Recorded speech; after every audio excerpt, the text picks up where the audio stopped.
Welcome, everyone, to the Islanders Never Say Die podcast. I'm your host, TJ, and with me here, as always, is our NHL analyst and expert, the grumpy old man. They say there's no shame in his game because he's always the same. That's me. And with us here, we've got special guests there. I'd say content producing, podcasting extraordinaire, Gil Martin from Locked On Isles. How are you, Not Gil? going that far. Let's not go that far. I'm good, guys. How you doing today? Oh man, I tell you, we're recording this live during the Team USA versus Canada matchup, and I guess the Four Nations face-off. A few fights early on, a very energetic game. Love it. So we're enjoying, I guess, our Saturday evening. How about you, Gil? I'm enjoying it, having fun, and but I will say this: good hockey with this Four Nations tournament, but I want regular NHL hockey back. I'm ready. Oh, absolutely. I mean, right now we've got, when does it start back up? Is it next week or the week thereafter? It's this weekend coming up. Oh God, my man. Quick turnaround. That's right. So that's right. I think we play the Dallas Stars. Is it maybe early on this weekend? We lose to Dallas. That's right. First game back. Oh man. Well, before we start jumping into the show, if you're new to the channel, we welcome you here. This is an all Islanders podcast. It takes place every single Saturday. The time is kind of flexible. So I wish I could tell you it was a rigid time, but it's somewhat flexible, but that is why it's important. It's imperative. It is needed that you subscribe on YouTube and you hit the notification bell. So it gives you a little bing when we go live, because we do go live on Saturday evenings. But it can range anywhere between 8 p.m. Eastern Standard Time to 9, like I guess we're starting tonight. So make sure you're subscribed. Make sure you hit the notification bell. And if you like the content, you like the podcast, there's a few things I'll mention. Always make sure to hit the thumbs up button. That lets myself, Grumpy, and when SunX is participating, SunX know that you like the content that we produce. And also it helps tickle the algorithm. It helps get the podcast out to the masses. And I'll say, if it's your first time listening to Gil, or you've listened to Gil a few times before, we've got everything of his linked in his socials there in the description below. So we've got his personal, his Twitter. We've got the podcast there for Locked On Isles. We've got there I think it's what is it? It's you've got like some sort of like sharing link page where you can find it on Google Podcasts, Spotify, and Apple Podcasts. Yeah. Pretty much anywhere you listen to a big podcast, you can find Locked On Isles, as well as the YouTube. So if you like the visual format, you could find everything there. It's all linked in the description below there. So make sure, again, if you like Gil's takes, you find him funny, you like him, you're just like, hey, I could listen to this guy a little bit more. He produces daily Islanders content. Think about this, daily Islanders content. And if you just can't get enough New York Islanders, that's a spot to go, is to check out all of those socials and all the links in the description below there for Gil. Well, I guess we'll go ahead and dive into things here. It's been a little different not having Islanders to talk about for a week or not having Islanders to watch for a week. We were on a 7-game winning streak. We ended, with two very tough opponents. The Winnipeg Jets and the Minnesota Wild lost both of those games there. To That's fact. Is that what it is? I just have a couple observations. I watched the first period of the U.S.-Canada thing, and it was great. First thing I said the warden was sitting over here, and I'm like, this is old-time hockey. And, I mean, I was geeked having 3 fights in the first 9 seconds of the game, 3 fights. I'm like, yeah, I absolutely love it. And, I mean, everybody finishing their check. This is what hockey's supposed to be like. This is the sport that I fell in love with. And I thought about, wow, what happens when we watch the Islanders? It's like some type of, I don't know. I can't even describe it. I'm just going to say it's not this. That's all I have to say. And I want to know, I see the intermission, and, they got Messier with Steve Levy, and they got PK Subban. Why is he dressed like a pimp? That's what I want to know. He's got this big old fur coat over his suit. It's cold out there in the ice. It's not cold because no one else is wearing a. If you're looking at, he's got. I don't even know what type of suit it is. Honestly, he's wearing a poppy. Good for him. But he's got this big, and I'm thinking pimp. That's all I'm thinking whenever I see PK Subban right now. I don't know why. And you got Mark Messier is all in black. I mean, when you're all in black, it kind of, you lose the little vest. It's not as appealing. I don't know. I'm just saying. I wish you scrutinized the Islanders as detail-oriented as you did people's wardrobes and people's hairdos and everything else that you like to do, like with Jennifer Butler. And, you used to you do it for everybody. I don't know. You just have an eye for that stuff, Grumpy. I'm not a one-stop shop here, okay? Yeah. I'm a Renaissance man. Yeah, a Renaissance man. And Brady Tkachuk is out here. I don't know. He's stripped down before coming out and doing this interview. He's got no clothes on. Well, okay. So thank you for derailing what we were talking about with Islanders, because I know when you see something on the TV, you're like, I got to speak it, because you're getting to that age where as soon as it comes across your mind, it's got to come out. But we're talking Islanders here. Islanders, 7-game winning streak, lost 2 games. Grumpy, you're talking about how they got bitch slapped. 2 tough opponents. But, for where we are in the standings currently, still on the outside looking in. Still quite a few, and again, it's very close. There's not many points that separate, where we currently are from the number 8th in the wild card position. But there's a lot of teams that are in front of us, and I think that is what's going to make it more difficult than the points per se to try to make a playoff push. Yeah, okay. We're 12th in the conference, not good enough. We come off really the easiest stretch of the schedule that we're going to have the rest of the year, where we had all those games at home. What was it? 7 straight games at home. We lost a couple, then we won a bunch, beat a couple of teams we shouldn't beat, but lost the teams we should have beat. And then right towards the end, okay, we lose to Winnipeg and to Minnesota. And if you look at the record, just like I said, well, how is the team doing? Well, the team is what we are, 25, 23, and 7. We're basically a 500 team. That's not good. First of all, it doesn't even matter if we make the playoffs. I'll be honest with you, it does not matter because we're not going anywhere. That's my whole thing. Who cares if you make the playoffs to get swept out by Washington, Carolina, whoever, Florida, because we're not beating those teams when it counts. Well, let me ask your take on that, Gil. We're on the outside looking in. I think we had a long winning streak. I think there's definitely sections of the fan base that are in favor after that winning streak, despite the 2 losses before the break, that are now, hey, we're all on board. The team is starting to peak at the right time. Think about how many injuries we have. What can this look like with a healthy team? So, Gil, I want to get your take on this. Where do you put the Islanders, and what should the Islanders be doing right now? I put the Islanders where they were for the last 3 or 4 years. They're in the muddy middle, and they're not bad enough to get a lottery pick, and they're not good enough to be a Stanley Cup contender. And so they're going to finish somewhere between 7th and 12th in the conference. They'll either just make or just miss the playoffs. The best case scenario might be Sorokin gets really hot and they pull off one upset. That might be the very best case scenario if they make the playoffs.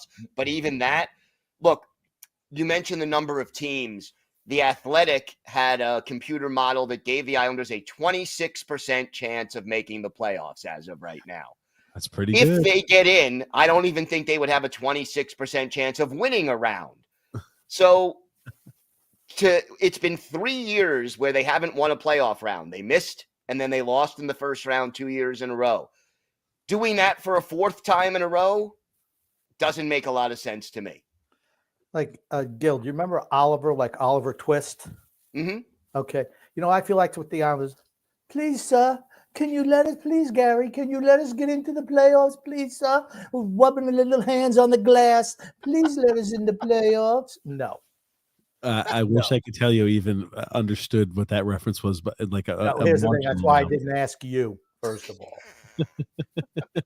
Well, I will say there's, and I think these, the fan base that's more optimistic, they still align with, as long as you make it into the postseason, anything can happen. All you have to do is get a lottery ticket, and then your chance to win is going to be just, hey, whatever 1/16 is, because everybody has an equal shot and an opportunity to win the Stanley Cup, which I just have never subscribed to that school of thought. And I think it's shown when we look at the last 3 years.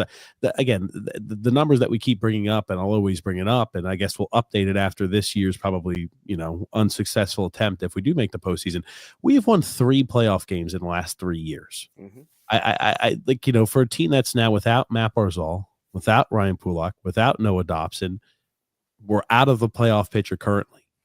Do we think that we should be saying, yes, let's not sell 2 assets that we have in Brock Nelson and Kyle Palmieri on expiring deals where we can get a good bit, to help stock the cupboards up?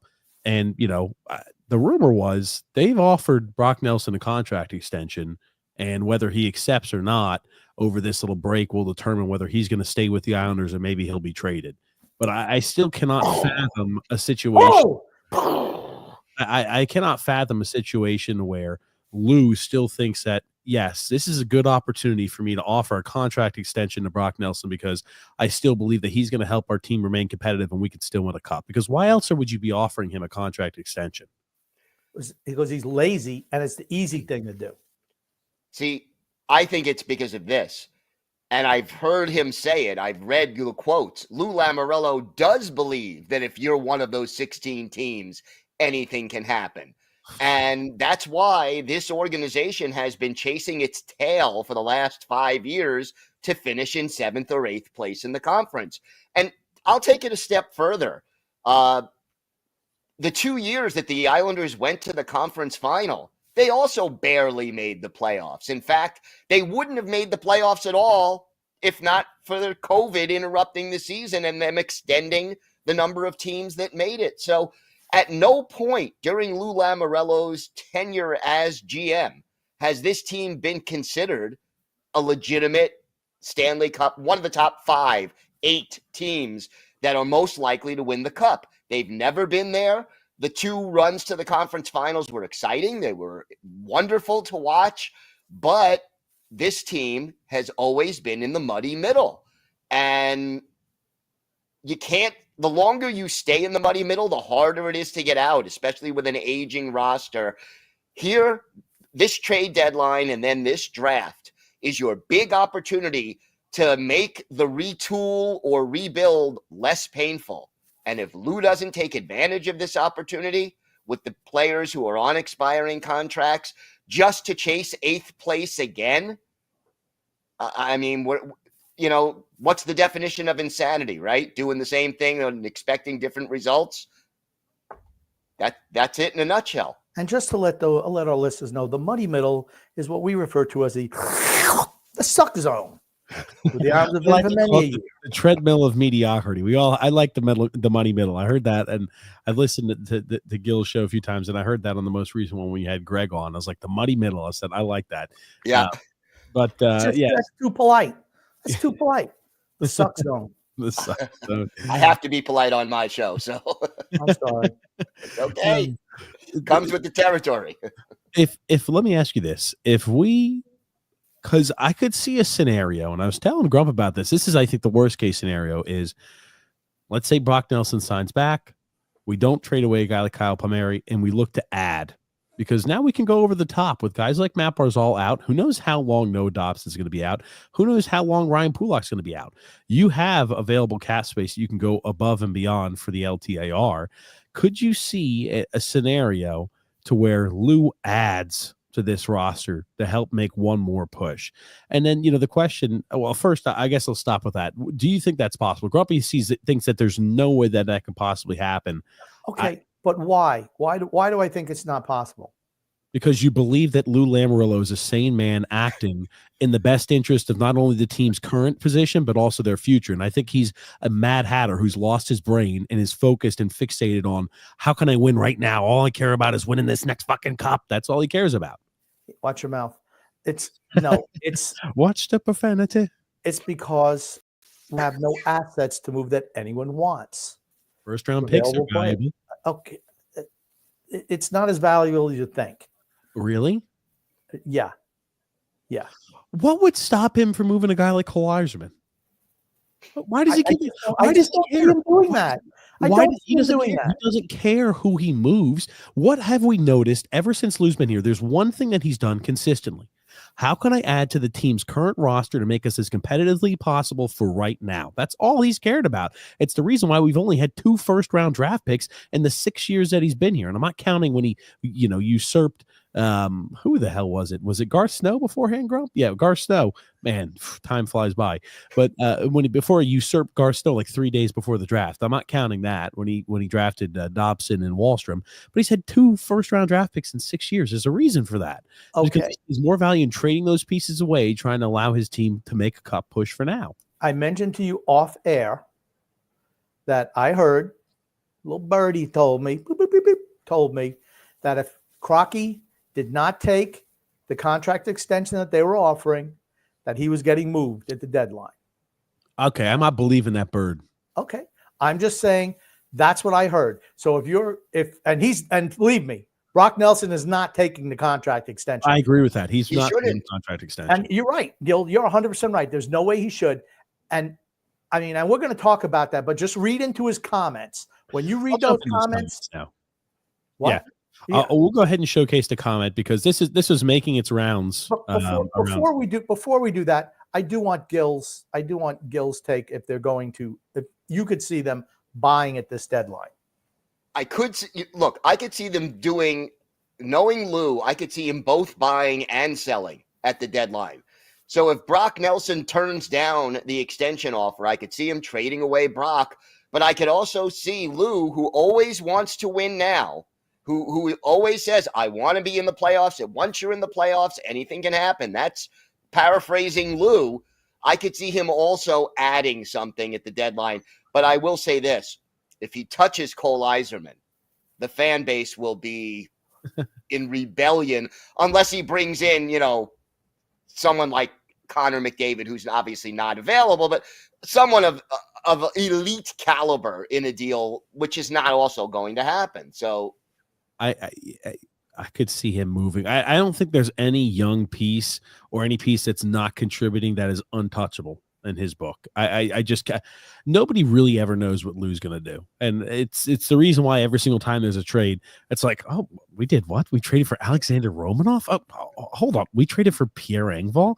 Nobody has a single clue or an iota. That's where it's like, I always found it so funny. People are like, oh man, we're apparently knocking on the door asking what Elias Pettersson's going to cost Richardson. I'm like, okay, anybody Elias Pettersson's not getting moved. Elias Pettersson is not getting moved from Vancouver. That's correct. He's not going to stop.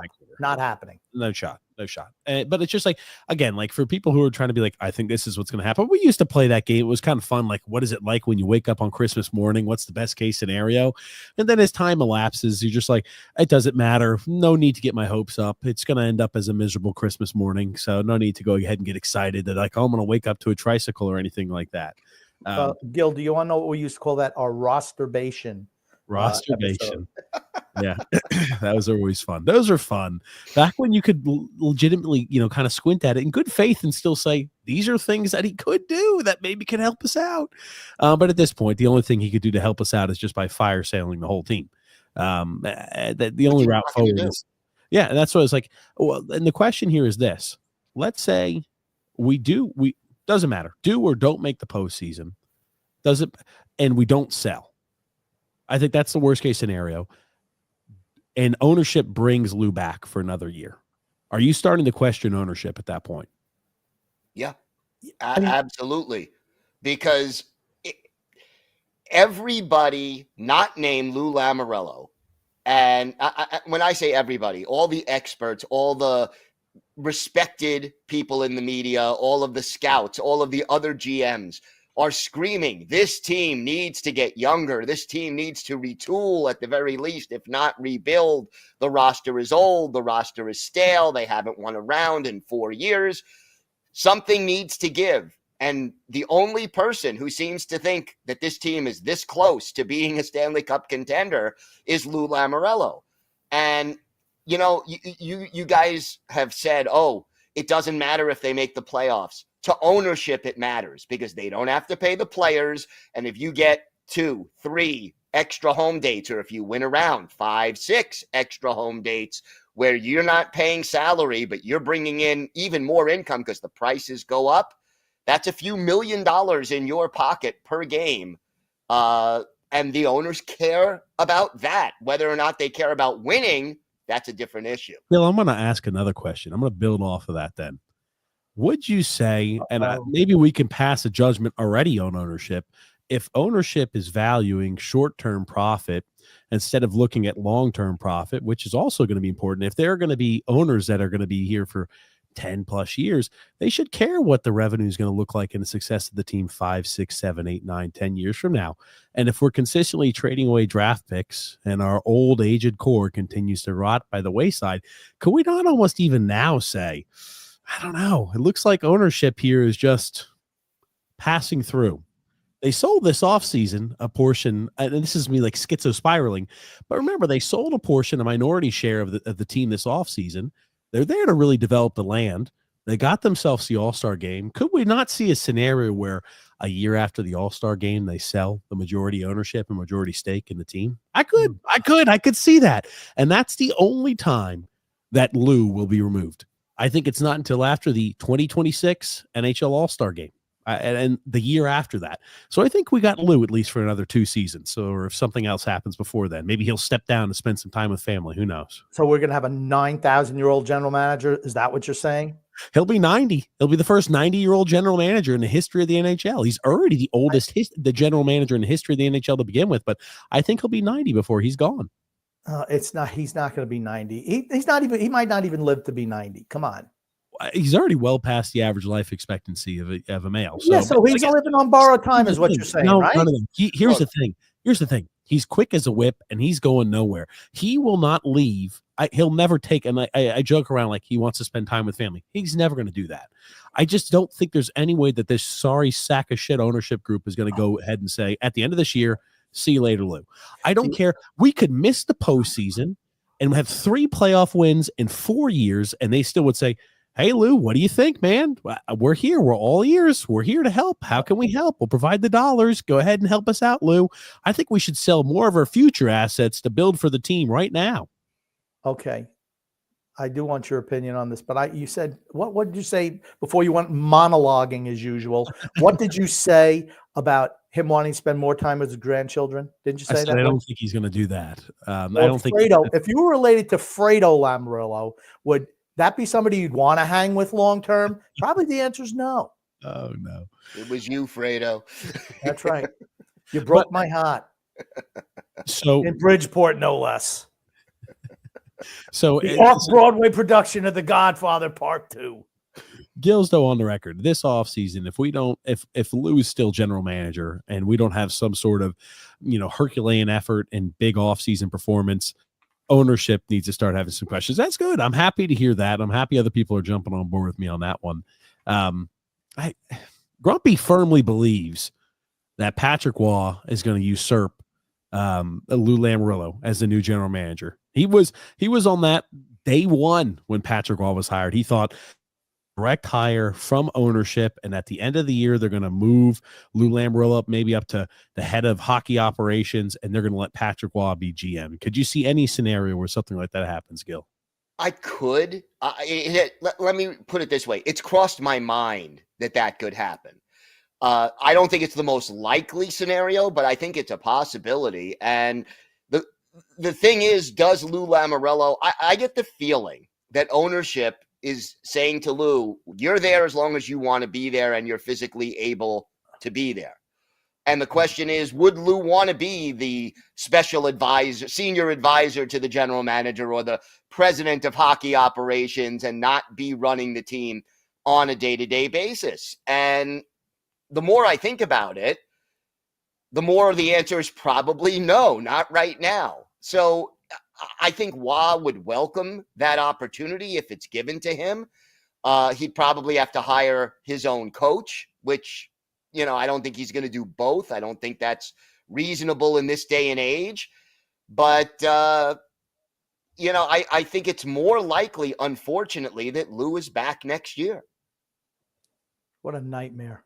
Grumpy, I told you that. And Grumpy's been just shooing me off that thought process. No, it's not going to happen. I'd rather Grumpy be right. I do, but I cannot see a scenario where he is. One of TJ's little buddies, Tommy Baffy, says that if they don't make the playoffs this year, Lou is gone. I don't believe that either. I wish. That's what he said. To me, I don't know how you're not phasing out a guy who's going to be 84 years old this year. What you have no transition plan in place, and don't tell me it's Fredo, because if you want the organization to bottom out and just gully out, Fredo as a succession plan. It's like hey, the Don died. Michael's still overseas fighting the war. Sonny is, fooling around with the girl upstairs, and they give it to Fredo because there's nobody else in the room. And that's the end of the Corleone family. That's what would happen with this franchise. Oh, man. It would be, look, the problem is that Lou is only looking at right now. And again, the team gets older, the core gets older, and eventually you've got to have a plan for the future. I mean, think about this. Everyone was excited because the Islanders moved up from dead last in the prospect pool to 25th, according to most, I saw that in The Athletic, but, they're in the mid to late 20s, 25th, 27th, whatever the case may be. And all the guys who are highly regarded are like minimum 2-3 years away. Cole Eiserman isn't coming here next year. He's not coming here right away. All the guys who scouts are excited about are guys they drafted this year or last year who are 2-3 years away. And there is nothing. You can't let Brock Nelson turn 36, 37, and Anders Lee to turn 36 and 37. You're getting diminishing returns. You're going to get more injuries. Think about how depleted this organization is. They, in the last 2 years, have no defensemen in the minors who they trust. 5 guys they brought in from the outside. And Lou did a good job of finding guys. I give him credit for that. But it's 5 guys because you don't trust Samuel Bolduc, Dennis Cholowski, Grant Hutton. And I'm not saying you necessarily should, but there's nobody. There's the cupboard is bare, that you don't have a guy who you can play for more than 2 minutes and 56 seconds of a game. You actually have Cholowski dress and then not play him on the second day of a back-to-back, no less. Yep. Something's wrong with this picture. But this is what he's been, right? 2 years ago, we had 3 expiring contracts going into the deadline when we were just, will we make the playoffs? Will we not? You had Scott Mayfield, the backup, Varley, the backup, and Zach Parise. And we determined, well, we weren't moving any of those guys. Why not? And we signed 2 of them back, right? The other guy, pseudo retired, and we signed 2 of them back. I'm of the belief, you know what?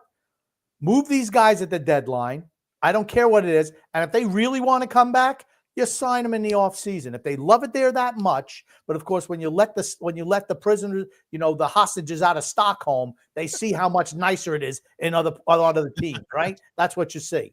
But I mean, the contract extensions he gives to, and players I like, I want to clarify, but you don't give a 7-year extension to a 30-year-old number 5, 6 defenseman. You just don't do it. You don't give a 4-year deal to a 35-year-old backup goaltender. You just don't do it. And as we saw this year, Hogberg comes in off the street, and he's more than viable as a backup. You don't need to give big extensions to your backup goalie. You don't need to give bottom pairing defensemen big extensions. You don't need to give a piece of trash like Pierre Engvall a 7-year extension. You don't need to give a guy like Zach Parise whatever he wants. You don't need to do that. Let those guys go and bring in fresh blood. I don't care who it is. They bring in Perunovic this year. They bring in Boqvist. Okay, Perunovic looked good in the ice capades. And the same thing with Boqvist. Boqvist thinks he's a forward. The only time you see him below the goal line is when he's in the offensive zone, because he's certainly never doing a defensive zone. And Perunovic, yeah, okay, you know what? Looks like he's got some wheels to pass, but he can play any defense, and he's 4 foot tall. He's always on his ass. You cannot have a guy like that in your starting lineup. And when everybody comes back, where are these guys going? No. And not only does he give them 7-year contracts and extensions, he gives them no trade clauses or modified no trade clauses. So you can't, like, Engvall didn't work out. He didn't even make the roster this year to start the season. And you can't trade him because he has this untradeable contract for 7 years and a no trade clause. I mean, you end up being stuck with the mistakes that you make because you don't give yourself an out. True that. No, and I'll say this too. I think you bring up a valid question there, at least about what it's going to look like when we do have our defensemen coming back and returning back healthy. Because I think I failed to mention it. Scott Mayfield also out too for a little bit, so we'll see how long he'll be out for. But you look at how many additions we did bring in. Now, it would be unrealistic to say, "Oh, hey, gotcha." Every single guy that 3 defensemen, and I guess now you're talking even Mike Riley too. But Mike Riley was always kind of like a swing man the way I viewed him.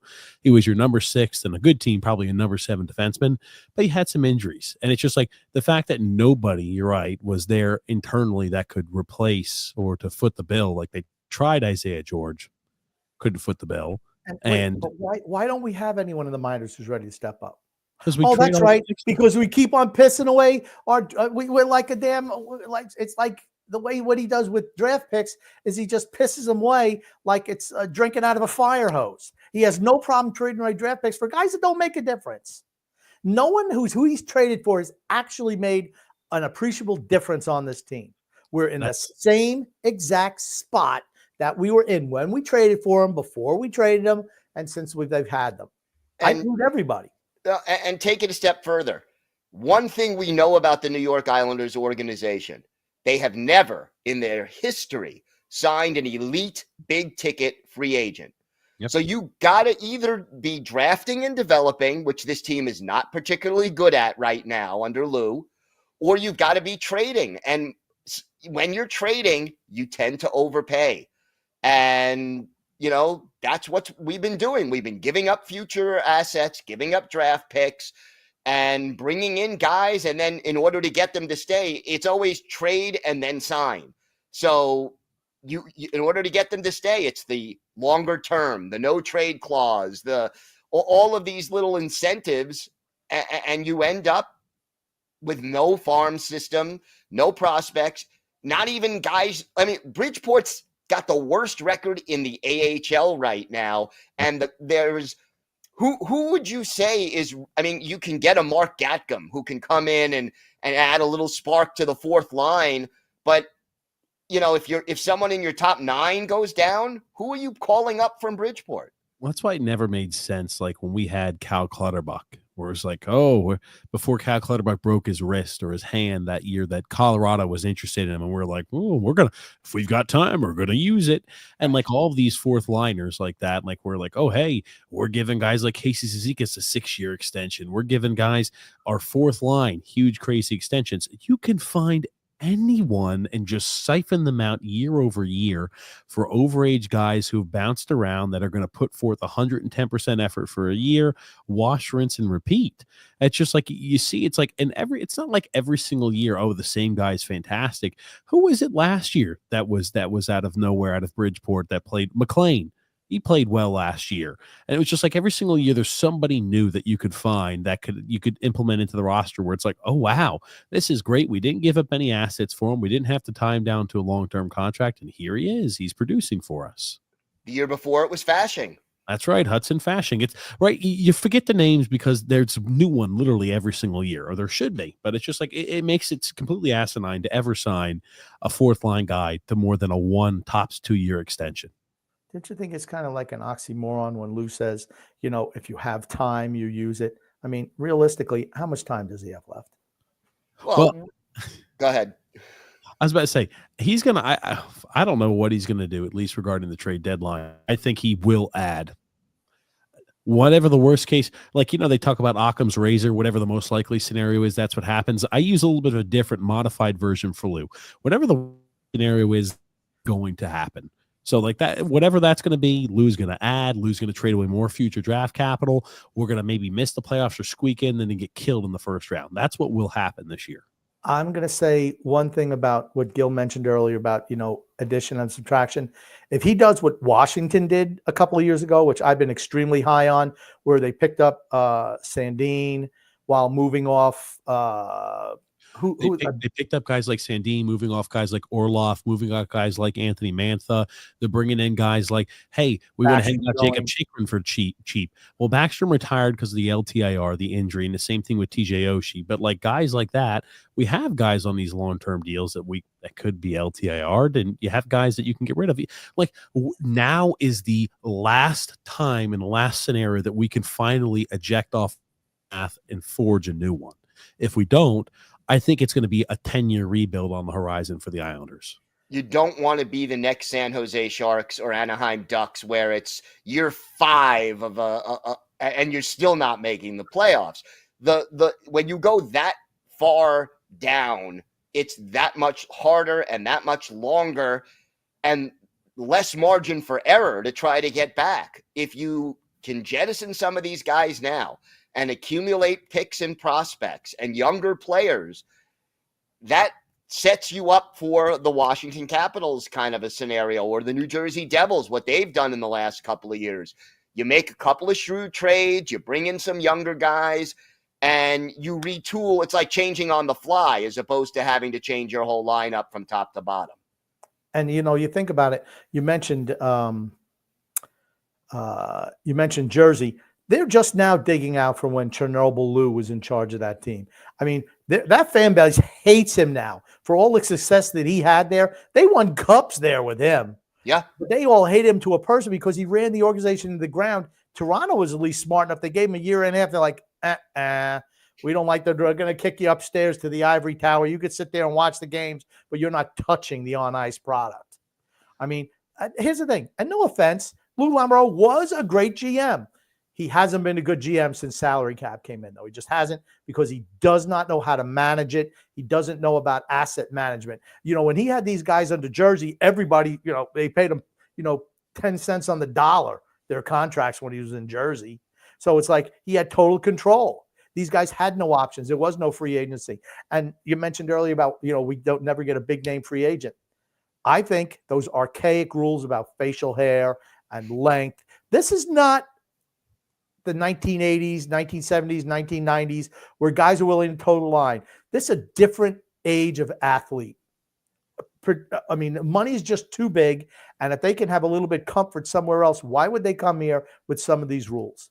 If people don't fear Lou and the players don't fear Lou, I think it's an automatic non-fit. Self-respecting guy is ever going to be like, yeah, that 84-year-old guy over there who's squawking the order at me, yeah, I'm going to listen to everything. He's 100% right all the time. I don't know. I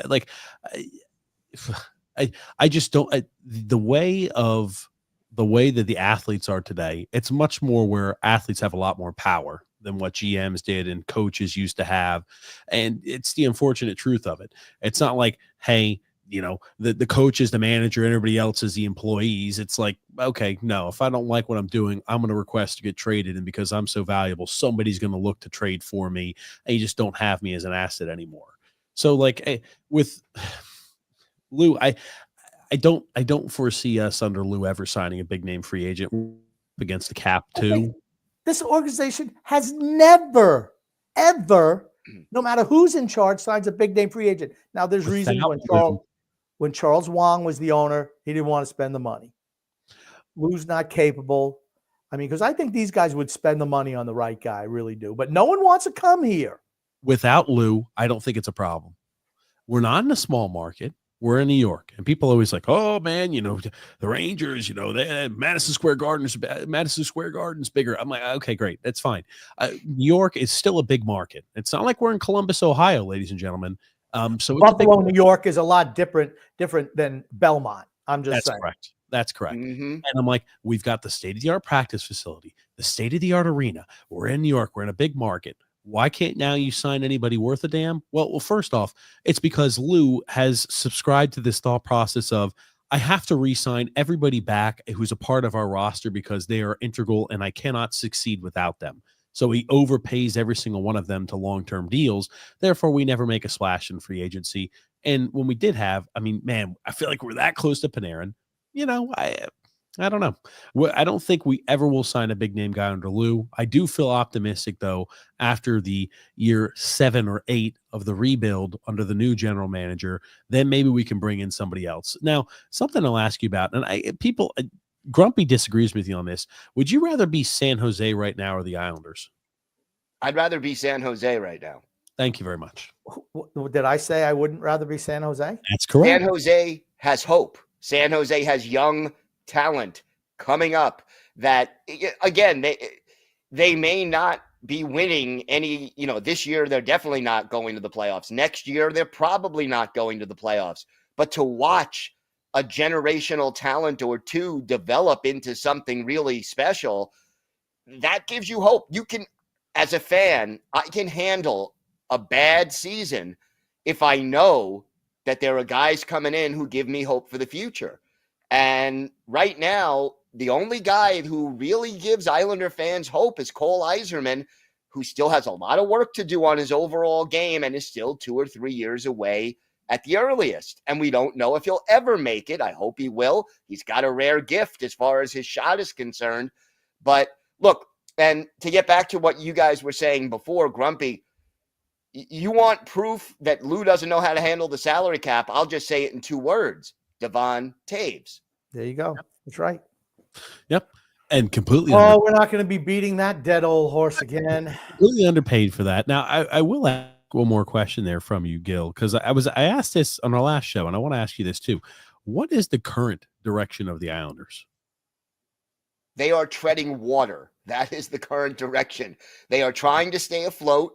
They are trying to make the playoffs at all costs, and they're not good enough to be better than a wild card team. That's what they're doing. They're chasing their tail to stay in 8th place. So I think that I'm going to do the water analogy too. I think the Islanders are dog paddling in the middle of the Atlantic Ocean. They better never getting to shore with this group. Never. Oh man. I like that. Dog paddling in the middle of the Atlantic Ocean. But yeah, we're trade deadline is in what? How many games do we have until the trade deadline? It's March. Is it early 7th. March, right? March 7th, I believe. March 7th. Oof. You're looking at what, 2.5 weeks away? Yeah. Yep. Yeah, like I said, Lou should be right now burning up the wires. I'm trading Brock Nelson. Why do I think we should trade Brock Nelson? Why don't we bring up his comments? Oh, yes. Thank you, because I would have forgotten to do that. Thank you. Yeah, I'm going to I'm going to try to segue for you. So here it was. He was at the Four Nations face-off here, and here are his comments. Ethan Sears posted this. He says, Brock Nelson asked on whether he wants to remain in New York. I want what's best for me and my family, and team, and everything. There's a lot of factors that go into it. I know everybody wants an answer right now. That's not how the world works. You don't always get what you want. Everything will sort itself out. Lou's a great guy. I love playing for him. He's done a lot for me. He's given me a great opportunity the last 7 years I've had him. My agent has a great relationship with him and communicates with him. And read a friend of the show, Rich Arnold. Read his comment underneath on that. Sounds pretty JT to me. Okay. No, it's not like JT. JT said he wanted to stay. He said he wanted to stay. This guy is totally non-committal. You know he's gone. Yes. And he's hanging out with Bill Guerin up there, at the Four Nations tournament. Bill, he wants to go to Minnesota. That's what everyone's saying. Wants to go to Minnesota. Washed. It's like, and it doesn't matter if he signs back here or he leaves. He's washed. He's finished. And I'm like, the effort level hasn't been there. Guess what? What is he? 35 years old? He's not going to be a guy producing 60, 70 points a year anymore. He just doesn't. He's not that level of caliber player to be doing that in his late 30s, mid and late 30s. If it's true that he was offered a 3-year deal by the Islanders, if you're his agent, are you saying, yeah, let's take that 3-year below market deal with the Islanders? Or I guarantee you we can get 5 on the open market for more money. Yep. He could probably get 5 for $6.5 million per. Yeah. Well, okay. With the way the cap is going to be increasing, somebody is going to overpay a second line center that they still believe has something left in the tank in Brock Nelson. Now, the problem is they haven't been watching enough Islander games the last few years to actually realize he's nothing like what he used to be. He benefited from Barry Trotz, right? Yes. He was the number one beneficiary of Barry Trotz coming in, without a doubt. Got him to be more consistent as a player, play a solid two-way game. His game elevated every single year. He was okay with Lane, but you could see it start to elevate. And under Patrick Roy, boop, boop, boop, boop, boop, he started to trend down. But most players don't get better in their mid-30s. They just don't. Look, he's put together back-to-back 30-goal seasons. That's going to end this year. We know unless he finishes remarkably strong, that's not happening. But you know what? As a rental, he would be as good as you could probably get at the trade deadline. So let teams bid. And if you really, really love him, you could sign him back over the summer. I still think that would be a mistake because you're going to get diminishing returns on any deal at this stage, but maximize its asset management. When you're dealing with the salary cap, it's all about asset management. And unfortunately, Lou Lamoriello, it always feels like he's putting out a fire, and it's a fire that he started, whether it's deliberately or inadvertently. He's putting out fires that he started. I never get the feeling that he has a long-term plan. I always get the feeling he's putting out brush fires left and right. And as soon as a problem, it's like whack-a-mole. As soon as something pops up, he hits it down. But he doesn't seem to have this structure in place that says, okay, when this guy gets older, I have this guy waiting in the wings, and I'm going to bring him up. And no, it's always putting out fires. And that's not the way to run a franchise. I love the whack-a-mole analogy. But, it's just, he's reactionary and not proactive. Right. That's just it in a nutshell. And for an organization, you cannot have your GM be like that. The GM has to be thinking 3-4 years down the road. He's not thinking in the immediate. You cannot do that. I'm going to make a baseball quote. I don't know if either of you are Mets fans, but yes. They once asked Tom Seaver the difference between Gil Hodges as a manager and Yogi Berra as a manager. And Seaver said the difference is that Gil Hodges was thinking 3 innings ahead, and Yogi Berra was still wondering why he made the mistake 3 innings ago as to a decision that he just made. Yep. And Lou is a lot more Yogi Berra in that analogy than he is Gil Hodges. Exactly. 100% agree. So TJ, do you know who Gil Hodges is or was? No idea. Oh. Okay. What, he managed the Mets when I was not even born yet? You weren't born yet. Okay, but that doesn't mean, guess what? The world didn't start spinning the day that you were born. I'm just going to tell you right now. Ranked on all-time MLB managers. Okay, first of all. Nowhere is the answer. Okay. Nowhere. You don't even put him in the top. Gil Hodges was a Hall of Fame first baseman for the Brooklyn Dodgers. When did he play for the Brooklyn Dodgers? In the 50s, late 40s into the 50s. My father could tell you all about Gil Hodges. Okay, so but that was 40 years before I was born, buddy. I'm not. Okay, have you ever heard of Babe Ruth? Yes. Okay. Really? Have you? Guys, the really good guys transcend time. He was dead long before you were Gil born. Hodges, record book, whoosh, boop, most baseball I'd say casual You see baseball what I fans have to don't know deal who with he on a is. regular basis. I don't know who he is. I'm dealing with people like this. But getting back to it, yes, Brock Nelson is not signing back. No shot. I mean, like, How in good conscience do you think deep down Lou really thinks? I mean, when he goes to bed at night, I don't think whenever it is 4 or 5 o'clock in the afternoon, whenever old people go to bed, when he goes to bed at night, do you think he says, man, we really got a shot to win the cup? Because I think whenever we play a good team, unless they don't show up, we have no shot. And he has to know that deep down. He has to know that. How in good conscience would you not move him? Would you not move a Palmieri? Would you not try to move a Lee or a Pajot? How in good conscience do you not move Anders Lee is exactly right and retain half the cap hit, move him at this year's trade deadline? Most players, usually when they trend, it's a consistent downward trend. Most times. Now, Anders Lee was having that consistent downward trend, and it's like this year is like, whoosh, this is the best I've seen Anders Lee in years. And you need to capitalize off of that. He's playing his best hockey we've ever seen. I honestly say probably this is the most complete game from everything he's done regarding at least playmaking, everything that Anders Lee's brought to the table that he's probably offered for us as Islander fans ever in his career. And this is a guy, there's no better time to trade him than right now. I want to say for Anders Lee, this is like Indian summer for him this year. I mean, that's what I just feel like. Okay, summer's over. It looks like starting to get, and then you get like another little summer for a week or for a year, and then it goes into fall. I mean, you have to try to move him. I would move Pajot this year. I've been strong on that. You particularly if you move the other guys, you hold them till next year's deadline. Then you move him. You move him up to your second line center spot, and then you move him next year. But I mean, if there's an opportunity for the Islanders to say pick up a Dylan Cousins on the cheap, I would do something like that. He's 24 years old. Okay, he's struggling in Buffalo a little bit. I mean, he's struggling in Buffalo, but he's under contract for another 7 years, right? That's the type of guy. Yeah, okay, I'm going to roll a dice on somebody like that. I'm not willing, in using that Washington model, I'm not looking to roll a dice on somebody who's 35 years old or 30 years old. They're going to be gone before the team is good. But you can get a guy like that, maybe backfill. Those are the type of moves I'm looking to do. Especially on the cheap.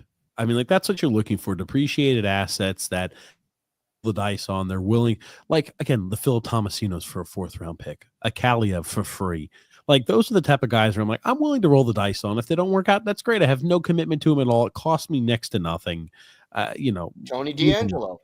Tony DeAngelo. Exactly. And that was a great signing by Lou. Yep. And again, I think over time we'll find out why he was unable to procure an NHL contract this offseason and why he was sitting at home for like 2 weeks and nobody was like, oh, hey, you're leading the KHL in defenseman in points. Let me sign you immediately. I think we're going to find out the reason why that happened. But for right now, yes, been a fantastic pickup. But I'm always, of course, really glad that Brock Nelson and Bro Horvat got unsolicited texts from people around the league saying, oh, he's really a great guy. Because that's what people do. Yeah. Unsolicited texts saying how great somebody is who's been banished from the league. Okay. When Carolina doesn't want you and they got to play Brent Burns, it should tell you something. Brent Burns is cashed. I mean, he's about as finished as finished is. But Carolina's going to be fine. Believe you me, they're going to be fine. There's 2 things I want to ask you, Gil, before, because I want to bring up the clips that Grumpy had, because he wants to bring up something. We're going to try to tie everything together before we get to our ad read. Anthony Duclair this year struggled mightily. And again, I was critical of him after about 10 or 11 games back. Certain section, a lot of Islander fans are, oh, you're unfairly characterizing him. Oh, he's played so. Oh, man, he's playing hurt. Anyway, so now we're 21 games back since injury. Just to give some stat lines, 2 goals, 3 assists, -10, 21 games back. Do you think he's still playing injured? Well, that's the first question maybe I have. Second question is the big off season, addition of Anthony Duclair, does that look like this could potentially be a bust for the next 3 years? I think he is playing not 100%. I think he's putting out effort for the team. I think he's trying to help the team, but he's not able to. And the reason is this. One of the biggest assets of Anthony Duclair and his skill set is speed. that burst, that ability to create time and space by being a little quicker than the guy he's, trying to get the puck with. And he doesn't have that. This was allegedly a groin injury or lower body, so we don't know specifically. But groin injuries, that's where your power is generated as a skater, a lot of it. So I think he is sort of playing hockey right now with one hand tied behind his back, so to speak. I give him credit for the effort, but the results are clearly not there right now. And maybe, again, it comes back to organizational depth. If you had someone else who you could, plug in, it might make more sense to say, hey, Anthony Duclair, take the rest of the year off, heal, and we'll see what you could do next year. But who are you going to bring up at this point?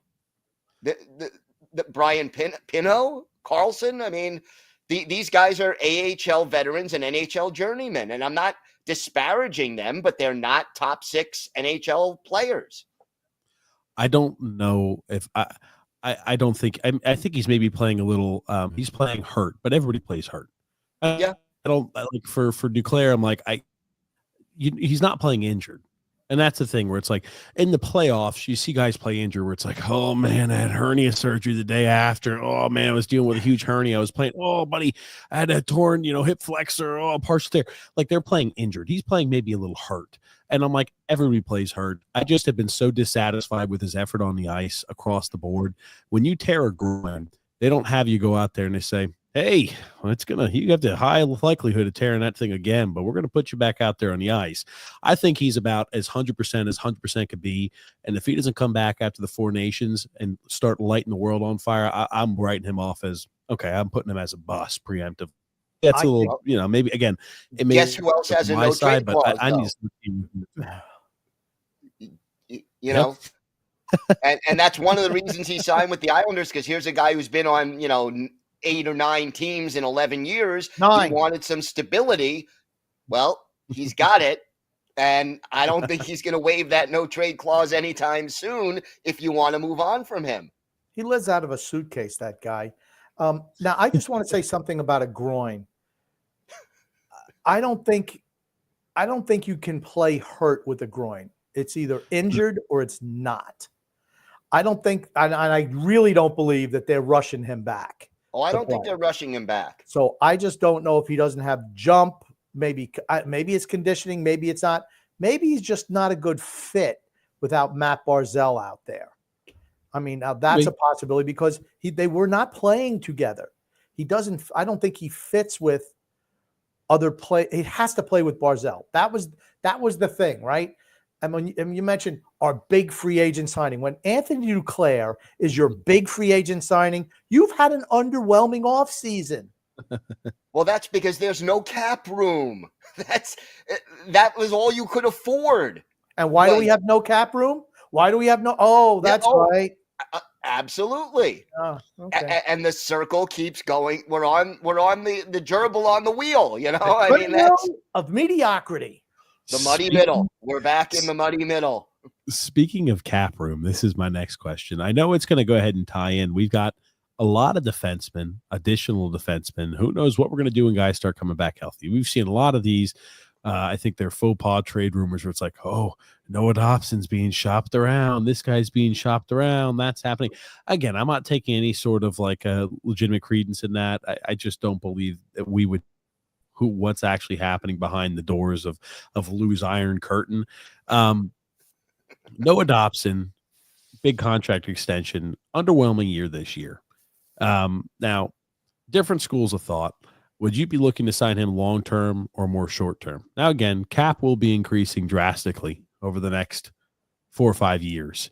And some fans are like, scrap the entire idea of Noah Dobson. I don't like the way he's played this year, so get rid of him. So I feel like there's people that fall all over the place. I feel like he's one of those guys who gets a lot of criticism across the board. But Gil, I want to hear your thoughts on Noah. He's had an off year. There's no question about that. The production is way down. I still have questions about his decision-making, his vision on the ice at times, especially in his own zone. He doesn't seem to know necessarily where to be, who to pick up. on a consistent basis. He's a liability in the defensive zone. The ultimate question to me, I would try to sign him to a bridge deal. I would look to sign him to like a 2 or 3 year extension. Maybe he gives up 1 year of potential free agency. You hit him up at like $6 million a year for 2 or 3 years. And then if he shows you more, you could start talking about that 8-year deal for, $9 million a year, because he's proven himself. But I am not comfortable at this point of locking him up for 8 years at $8-9 million a year until he shows me a little more consistency, especially in the defensive zone. He's never going to be a shutdown defenseman, but get me to average. Get me to where I'm not holding my breath every time he's in his own zone with the puck or trying to pick up a guy. Or I want to see a little more. What's your expectation of Noah on the ice? What's your expectation of Dobson? I think he can be a consistent 55 to 70 point offensive guy. And I think he can get to average as a defenseman. I think he can just, what is it? First, do no harm, right? As a doctor, if we can get him to that point, first, do no harm, just be efficient, be steady. To me, you get that plus the offensive production he's capable of. I give him the contract, but this year he hasn't been there. If he's an average defenseman putting up 55, if average on the defensive side of the puck, right, and he's putting up 55 to 70 points a year, he's a top 10 defenseman in the NHL. Yes. He's getting paid. I came out so boldly in years past, well before anybody else did. This was 2+ years ago. And it's like, man, everybody else is starting to say this, and I feel like I'm kind of getting some flowers for it. I said, there's no shot if you sign a guy like him to a long-term deal, he's not getting $10 million per. The guy puts up offense. Offense is what gets you paid. Now, the problem here, I think, at least for Noah, him and Romanov are like water and oil. I mean, Romanov does suck. I think he brings nothing, but he throws a big hip check every once in a while, and sometimes he misjudges those because guys are a little too quick, and he leads to 2-on-1 because he just can't judge things so well either. But like Romanov, I think is an issue. I think Dobson is hindered. I don't think Dobson is a guy who's ever going to be a very solid stay-at-home defenseman. He's just not. And it's like, I don't expect Evan Bouchard to be like that when he makes multiple mistakes. I don't expect Cale Makar to be like that. I'm not saying offensively he's equivalent to Bouchard or Makar, but if he wasn't playing on this shitty last-ranked power play on the Islanders right here, he'd be putting up 70-plus points without batting an eye. And that's where I'm like, okay, like guys like Bouchard, because they play, oh, great, I'm on the power play, and I've got, here it is, here's Draisaitl, here's McDavid. They're going to put up points just by proxy of being on the ice. I think we're at an odd spot for him because the production's down. I don't think Lou would want to pay him $10 million per. But if I'm his agent, I'm saying, yeah, we're just going to go take 1 year of RFA. We'll qualify offer me. We'll go to arbitration. We'll get paid, and I'll walk. Okay. Why would I sign? Because I think if he's on a 2 or 3 year deal, you're looking at $8 million per. I really do honestly believe that he's going to be one. For a guy, I'd be more comfortable with that than with a 7 or 8 year deal at $8 or $9 million per. And here's my whole thing. He's 1 year to unrestricted free agency. He's not, if I'm his agent, there's no way I'm taking a bridge deal. No freaking way. 1 year. Like, you want to pay me, pay me. If you don't, we'll take the 1 year, we'll go to arbitration. I'll take the qualifying offer, and then it's in my hands. And that's what I would do. I'm not cutting the Islanders any deals. And if I'm Brock Nelson, I'm doing the same thing because I can get more than 3 years and more than $5 million a year going on the open market. And for Brock Nelson, this is probably his last chance to make big money because of his age. That's right. And it gets back to what you were saying, TJ, about the the leverage that players have in the modern NHL. I'm higher on Romanov than you guys are, at least his defensive ability. I like the kid. I'm not saying he's an all-star by any stretch of the imagination, but who's a better defensive defenseman right now on the Islanders? It ain't Romanoff. He's always out of position. He's never positionally sound. Yeah. But Dobson's trying to cover for Romanoff. I think look at who Dobson's partners is hideous. Look who Dobson's partners and one other thing, TJ, to what you said, I want to ask you this.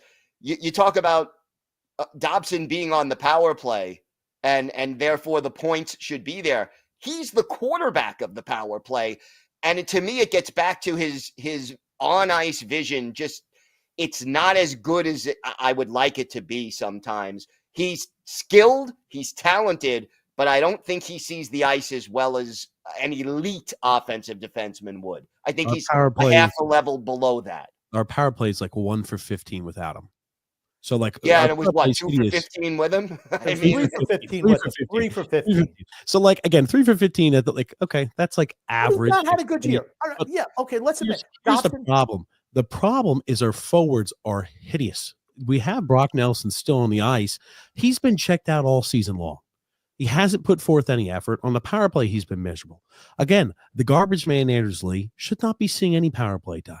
We've got so many guys that in a good scenario would never see a lick of power play minutes that are all playing the specials for us. How often, and again, I'll say Holmstrom's played very well this year. Holmstrom's not a guy I'm putting on the first line power play if we've got some issues, because he's not the guy I'm expecting to go ahead and perform on the first line power play. Like, I look at the guys that we're rolling out there, I'm like, oh man, the power play just in general, we don't move the puck quickly. We don't move it crisply. Matt Barzal, he is what he'll be. He wants to play around with the puck on the outside. If you're going to have him on the team and you gave him a long-term contract, you're going to have to build the pieces that are going to augment him to be successful, because I know, Dobbs is the power play quarterback. The puck's spent in Barzal's hands the entire time. It's how can we allow Barzal to be successful on the power play? That's the only way it's going to work. So I'm like, I don't think the issue on the power play is Dobson's fault. I don't think it's. See, I don't think it's Dobson's fault, but I don't think he has the solution for it either.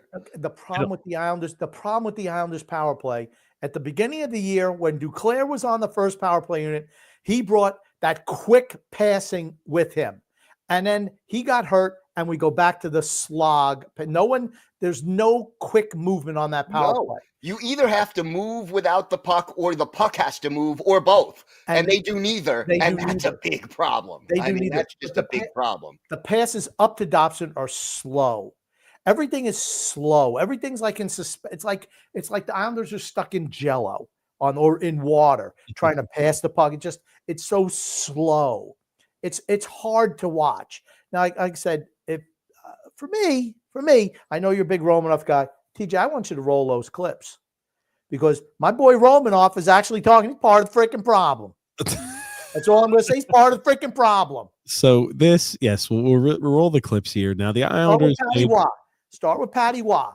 Okay, you didn't send me the updated Patty Waugh one. Buddy. I didn't. Patty Waugh is fine. Just run it. Okay, well, I'll run you. I didn't upload the Patty Waugh one. I did the two that you updated. The more okay, then I'll tell you what Patty Waugh said. We had the the media is feeding the Islanders questions. It's like, okay, these are the questions you're supposed to ask tonight, guys. Lou sends it to him, or whoever's in charge of the person, the media relations part says these are the questions, and every single one of them asked, do you think the reason why you struggled tonight was because of the fact that you were playing on the second half of a back-to-back? I find this freaking laughable, to be honest with you, for a team is going to be playing 20 teams this year, playing the third game of a 3-on-4, and they play one back-to-back, get shit canned, have their asses kicked off the planet, and you have the temerity to say to them, hey, do you think it's because you're playing the second half of back-to-back while you look like you were in New York? Or half of your butt was in Winnipeg and the second half is in Minnesota. Do you think is that the reason? And oh yeah, well, I'm not going to use that as an excuse. And then they mentioned it 2 or 3 times. You know what I call that? That's a Lou Lamoriello special. All right, you ready to listen to it, Grump? And who we listen to first? I'll let you, because you asked for Romanoff first. I hope this is better quality audio. I had to have Grumpy resend this. If this is not good quality audio, it's not my fault. It's all Grumpy's fault. A lot of unlucky goals. start with Shitty audio. PK, their power play goal, and two next goal was like deflected, and not much we could do. Box out better, agree, but at the same time, parts of goals not even in the net. So unlucky bounce, unlucky deflection. Unlucky bounce, unlucky deflection. In case it's not going to come through well in post. It is coming through. Just play it. So there's not much you can do as a defenseman when stuff like that happens, right? When the puck's bouncing. we gotta turn the puck over less. You know, like before every single goal, we turned the puck over twice, like in our zone, like maybe 3. Couldn't get it out. So that's the homework for the break, and we'll start again. Just, I know you don't like to use back to back as an excuse, but for all of you guys as a decor, you've been playing a lot of minutes late. Did that maybe contribute a little bit? Thanks for the excuse. I would say yes. Oh, there you go. There you go. Sure. Yeah, I'd say yes. He hit the pot of that. Because we played the second half of back-to-back. We know that they played 4 games in 5 days, but that's okay. We played the second half of back-to-back. Well, I don't think they played 4 games in 5 days. Minnesota. No, they didn't, but I don't care. But I'll let you finish. You're crying. Stop crying. Take responsibility. Just say, you know what? I'm a crappy defenseman. I really suck at positional play. Really, I do. So I'm an embarrassment on the ice every single time I go out there. And you know what? Oh yeah, lucky deflection. Luckily, we could need to do better. We turn the puck over. Yeah, dude, that's you. That's you. It's always more important for this guy to run somebody into the boards than to remember he's a freaking defenseman. He's embarrassing out there. And you know how you really know? When Noah Dobson's not out there, he's got one of these new hacks out there. They look like chickens with their freaking heads cut off.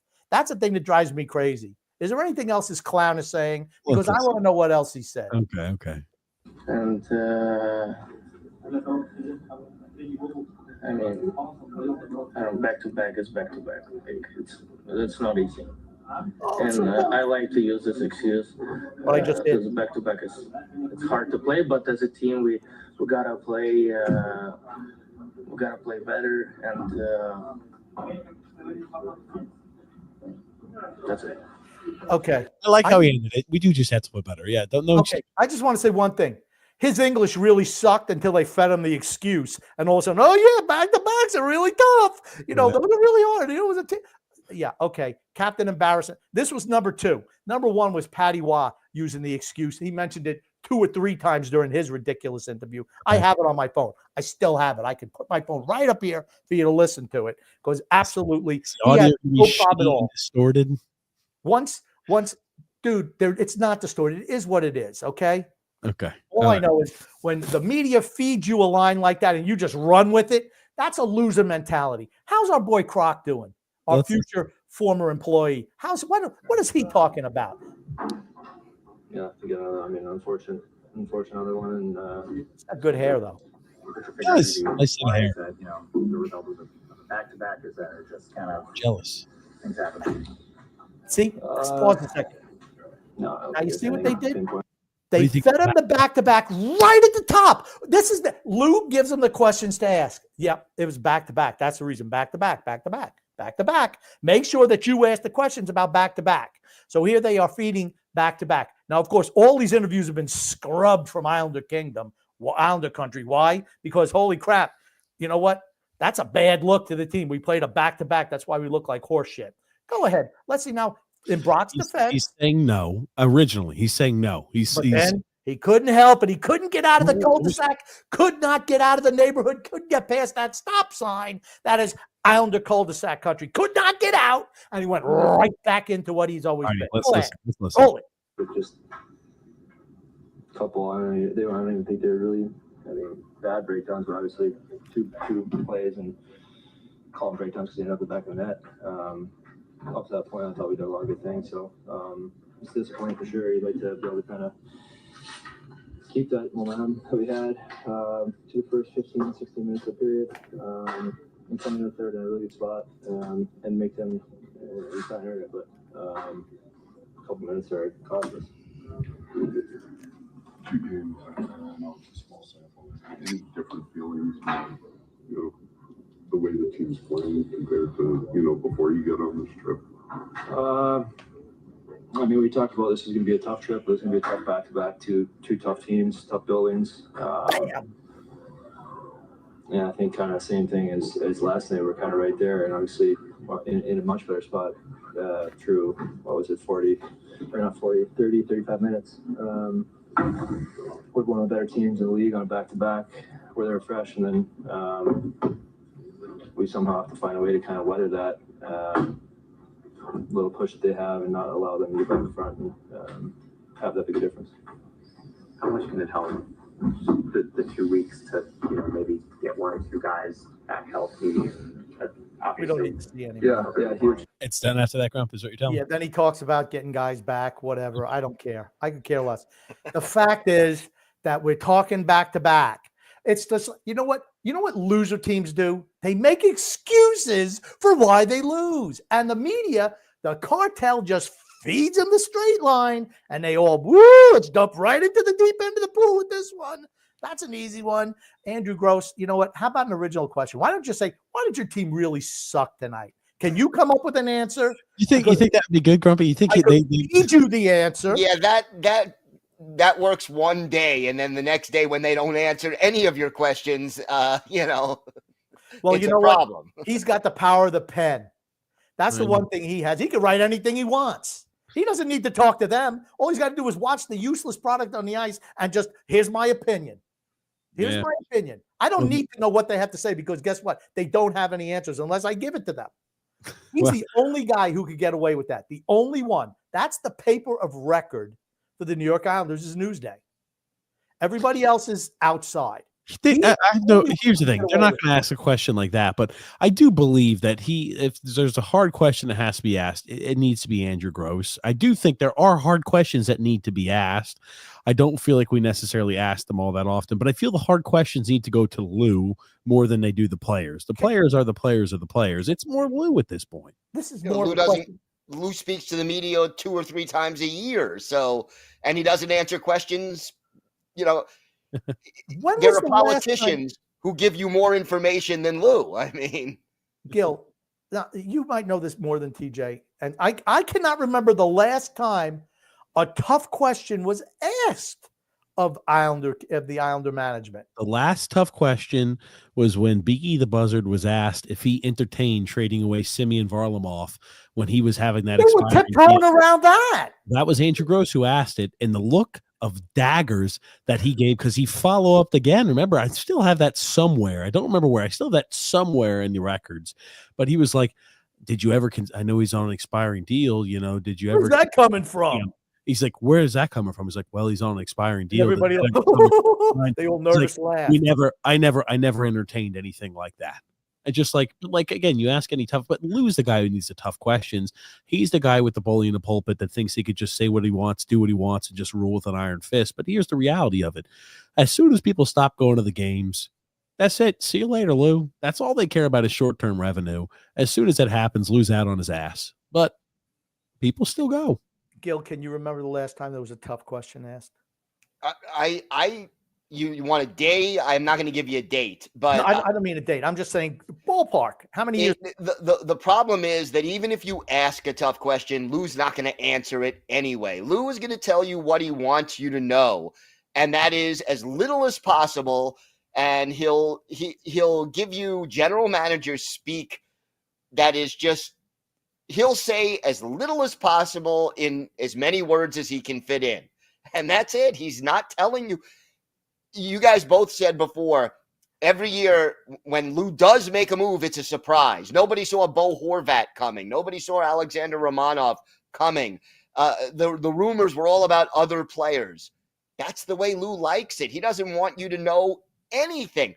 The surgery for Sorokin, Patrick Waugh let that out.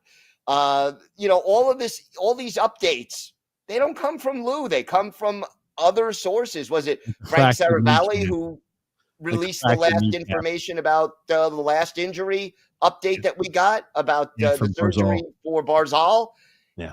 You're not getting information from Lou, and after a while, people stop asking because they know they're wasting their time. That's, you know what? Then you need to ask tougher questions and grill him on it. You need to provoke him. Provoke him. Believe me, at his age, you can provoke him. And he can take away your credentials. Well, then, but you know what? Like I said, that's why Andrew Gross can get away with it. What did they? I ask a question, a legitimate, tough question, and they take away my credentials. You start writing some articles like that. Believe you me, you'll get results. Well, He's again, the only guy who can do it, though. He's the only guy. The issue is this. I do find I didn't Lou's expect today's show to get me. I didn't expect today's conceal. show to go down this, though, to make me saying that the media, it's about the media shirking their responsibility. I did not expect this show to go that way. Okay, well, I'll say at least regarding Lou Lamoriello, the fact that he doesn't disclose any information on injuries, I think is disgusting. I think it's awful. I wish they came and they ruled something the same way the NFL did, that it needs to be transparency, because I loved when you look at the Devils, right? Oh, hey, Markstrom had surgery on this. He's going to be out for around this time frame. Great, fans. You get to understand a little bit about what's going on. We're still going to have Markstrom as our starting goalie. This is not going to materially affect us. Well, Matt Barzal fractures a kneecap. He's going to need surgery. Well, are you going to materially trade Matt Barzal? Is there something in the reason you need to conceal that information? You're going to put him on LTAR. Like, what benefit does it do not to include and provide that information there to the fans? I don't understand it. We're in the dark where it's like 2 years ago, Scott Mayfield broke his foot. Scott Mayfield's going to be out indefinitely. Oh, we don't know. We'll figure out more later. Maybe he'll come back come playoff time. He came back. He broke his foot. I'm like, what? Because in reality, right, what are you trying to do when you provide updates? You're allowing your fan base to understand and know and to feel like they have a little bit of knowledge, at least on the team, and what to expect going forward. You just, like, as a fan, you're like, oh, gotcha, I'm completely helpless. We just look at it as ongoers and say, oh, do we like the product on the ice? No, we put forward a shitty product on ice. We're an average squad, and we lose playoff games. So I'm like, I don't know. I just feel like little things like that are good faith items that just could, I don't know, maybe tilt the needle a little bit more in the direction of, okay, fans. I feel like fans are growing more and more impatient with Lou. It's because things like that, well, I think the fans who are optimistic never will. They'll never leave that camp. I think the Islanders, and Gil, I want your opinion on this also. I think the fan base of the Islanders is one of, if not the most loyal. It's small, but it's super loyal. And I just don't think that I don't think there's anything that can make you not be an Islander fan. I think it's almost impossible if you've been following the team for any length of time. But you know what? I think you're right, but I think there are people who are losing patience. And I have a number of people who I'm in contact with who, watch or listen to my show and talk to me, via DMs and via texts and what have you. And they're basically saying, if Lou is here again next year, I'm not going to games unless we do something to get out of this muddy middle, unless something changes in the approach that this team is taking. I still want the team to win, and I'm going to be an Islander fan, but I'm not going to attend games, and I may not watch as many games on TV because I can't take this anymore. So, yes, this is a loyal fan base. This is a great fan base, small but very intensely loyal. But at a certain point, people don't want to feel like they're being taken advantage of. And I think we're starting to get to that point for a lot of people. I want to ask Gil the fan, not Gil the producer, Gil the podcast. Have you enjoyed watching Islander games these last few years? I could just say as myself, I used to genuinely, even when we were bad, I still genuinely enjoyed it. Even when we were under Doug Weight, when we gave up the most goals in the NHL, I was like, oh, fuck. Things would piss me off, but I still enjoyed watching. When Lou was first there and we were winning game. We're not entertaining, albeit, but we were winning. I was happy watching a Barry Trotz style. I could do that. Under Lane Lambert, I was okay watching Lane Lambert. I feel like under Patrick Waugh, I've become almost disinterested in the team. And have you felt that same way or not yet? I will put it to you this way. I mean, it's my job to watch this team. I have no choice. That's what I have to do. Okay. Sure. But whenever I watch other teams, especially better teams, the Colorados, the Vegases,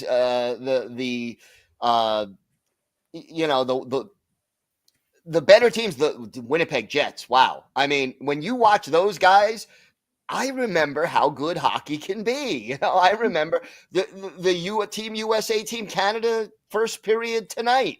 You remember how exciting the game can be. Yeah. And Islander hockey, by comparison, it's not an exciting brand of hockey on a consistent basis. There are some games, there are exceptions where they play really well and they are entertaining, but there are many more games where they're not as entertaining as a lot of other teams out there who just put on a more entertaining product. How does it, you know what? Gil has to do it for his job. Me, I do it because I'm a masochist. I watch all their games. Gil, over your left shoulder, is that the Pride and Passion book over your left shoulder? Yeah, that is, yeah. I know it. I got one myself. I got a lot of the books, yeah. I see them. I notice. I've been paying attention. He's Islanders through and through, Grump. Yeah. Through and through. But let's do this. We're going to jump. I was just curious about it. That's how I felt. I mean, I've become more and more. It's almost like a chore to watch the games now. I used to legitimately like every single game. Man, I wouldn't miss a moment, wouldn't miss a second of the game because I loved it. And it's like, man, I just feel like we're just completely rudderless. And again, we're doggy paddling in the middle of the Atlantic. I'm like, if I missed a game, whatever. It's the same thing. I mean, like, so I don't know. It's good to see that other people at least feel that way who have to do it. Where it's like, oh, I've got to watch because I comment on it. But yeah, so yeah, I was just interested in it. But today's podcast is brought to you by DraftKings. This NHL season has been as predictable as a puck rolling on its edge. Nobody knows where it's going. But that just means that there's time for your favorite team to figure things out. There's time for the Islanders, guys. That's what they're telling us. And the game's left for you to get into the action at DraftKings Sportsbook, an official sports betting partner of the NHL. It's super easy for first-timers to get started. Try betting on something simple, like picking a team to win. Go to DraftKings Sportsbook app and select your team and place your first bet.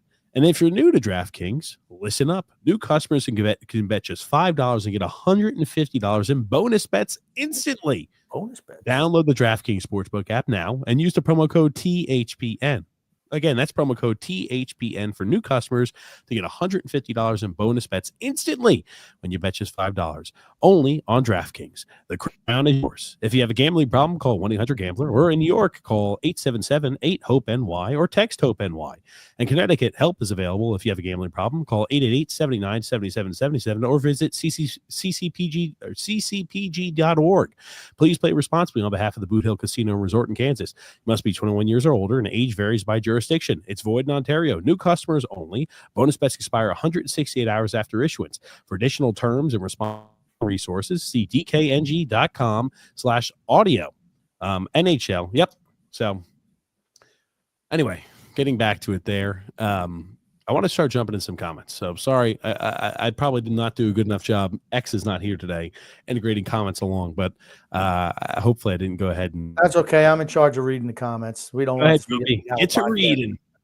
Jeremy from the official Caps Chirp podcast. That's the Washington Capitals podcast on the Hockey Podcast Network. Jeremy, great guy. I love what he's done with this team. Well, he's done nothing with this team. He's a failure as a person. Proxy, he's benefited. Yeah, he's benefited from it, actually. No, he's a great guy. Says, Grumpy, a fashionista. Never knew. There's a lot of things that a lot of people don't know about me. Nick D says, right on, Gil in the house, the cleaner, more polite version of the grumpy old man. Let me tell you something. I bet you a lot more polite. I'm going to bet that I shower as much, if not more than Gil. So I use soap every single time. So I don't know if he's cleaner than me or not, but I'm saying it's 50-50 is what I'll say. TMI. There you go.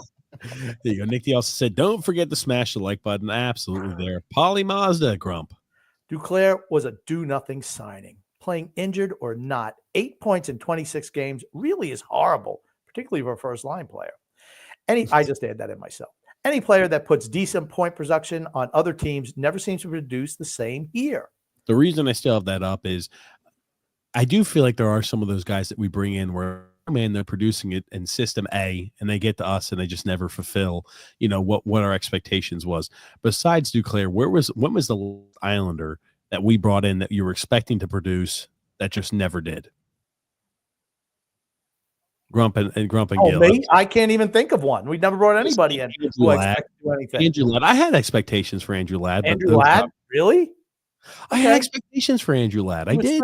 He was such a reactionary signing. The only reason they signed him to that overpriced long-term deal was because they lost Okposo and Nielsen. So it's like, oh my God, because I don't think he wanted to come here. He certainly didn't play like he wanted to be on the ice. He did have a few injuries though, but I was expecting something. Okay, whatever. And I liked Andrew Ladd. I really did. I thought he was a winner when he was with Chicago and he was captain in Winnipeg. I mean, but it never panned out here. I mean, that was like I said, the Islanders have never signed anyone who I would say, woo, there's somebody who moves the needle. Never. Who did you ever have? Who was the last guy, Gil, that you had where it was like you had big expectations from him joining the Islanders and they never really panned out? See, it goes back in my mind that they've just never signed an elite big ticket free agent. There's never been that guy. So, if you can't bring, like, they've brought in Bill Guerin at the end of his career, Doug Wade at the end of his career, a useful guy like Ruslan Fedotenko, who, gives you, but what is he? He's a 15 to 20 goal middle six guy who's going to be a little physical. And, you're not bringing in star players. So, yeah, you just don't have that kind of acquisition. I will say, TJ, the most, and I'm going to say post dynasty, because when you're younger, you're not thinking, we got Butch Goring. No, that would, we were loaded at that time. To me, the Vanek deal in recent times was the biggest. Oh my God, yes, that was a little bit longer ago, but man, Thomas Vanek. I'm like, okay, I was super excited for Thomas Vanek, and he produced. And before that, a signing, maybe Vladimir Malakhov. I really liked. I thought, man, this kid, because here's the thing: you listen, he's a big guy, he's a great skater. I mean, he was a good player for us. But those are the two guys that I think, when I'm thinking post dynasty, is Malakhov is a signing, and I don't even know if he was a draft pick for us. He probably was. But the Vanek trade was big for me. No Ryan Smith love? What? No, I just didn't think that he was going to move the needle. Don't ask me why. Maybe I don't think, did we even make the playoffs that year? Yeah, we did. Okay. But he was so underwhelming. I mean, from when he came from Edmonton, and he did not want to be here either. Same thing, Trevor Linden did not want to be here. Certain people just didn't want to be here, and it showed immediately. Where Vanek, he didn't matter. I mean, he was playing out. Yes, he was playing out his contract, but he produced for us. I was really excited for him. My God. We just, like, you talk about turning, because what did we do? Give up 2 firsts and a second for him? No, we gave up Matt Molson. Matt Molson, what else? And a first and a second pick. First, we gave up quite a bit, and we got back. Who was it? Some French Canadian, I think. I can't even. Sebastian somebody. No, that's when we moved Sebastian. We moved him for Sebastian Coe, I think his name was, for a second round pick. Yeah, that's when we traded him away to Montreal. Yeah. Yep. Okay, Freedom Fund. And it can't be Sebastian Coe. I think he was a long distance runner. It was Sebastian something though. Freedom Fun Adventure goes, everyone is saying that since Grumpy became a grandfather that he went soft and doesn't have it anymore. Everyone, this is Freedom Fun Adventure, of course, is everyone. Everyone is saying he's scared of Lou and basically just told a tool of the Islanders media cartel. Let's see. Well, I want to say if you listen to today's show, that's not been the case. So. Is that why, Grumpy? You felt all fired up? I have not read any of the comments today. Okay. David DeJesu says, prediction from you guys, will Brock Nelson or Kyle Palmieri be traded? I think they're both getting moved. Okay. That's very optimistic. That'd be Christmas morning, them getting traded. Ideally not for pennies on the dollar. Gil, if you do not have to do any of these crazy predictions like I do, that's fine. But if you do, just jump right in. I think one of them gets traded.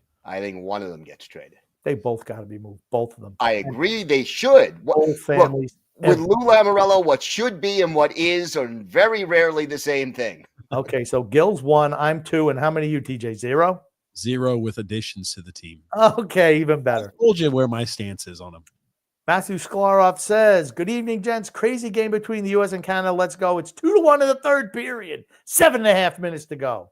Don't ruin it. Grumpy Gill said he wasn't watching. Maybe he was recording it, DVRing it. Now he knows. Come on, Grump. Okay, like I said, 7.5 minutes to go. It's going to get exciting. All right. Craig, the regular human bartender. Wow. I mean, are there really inhuman bartenders? Maybe there are, but Craig is our maybe superior human bartenders. Craig is just a regular human bartender. He says, as Islander fans, can we all agree that Pedersen is never coming to the Islanders? We can agree. Yes. If I was going to do something, if I was going to happen, it would have happened already. It was never happening. X-Bond says, looks like some old school hockey we're seeing out there. Yep, and David Grumpy. Mark Messier dressed in all black, just like a few years ago, Lou in the back of the black curtain at the NHL draft drawing. Very true, right? See, I'm not the only one who noticed the outfits, just to let you know. Freedom Fund Adventure says, TJ, take a good look at Gil so you can see what work ethic looks like. Gil, talk about blind eye. Talk about the bind, probably. Okay. The Binding Islanders will be in the summer. In the summer if Lou doesn't sell. I think we already talked about that, didn't we? We have. Okay. Freedom Adventure also says Islanders hockey reminds me of the retired NHL players who had tournaments right across from the beach in Daytona.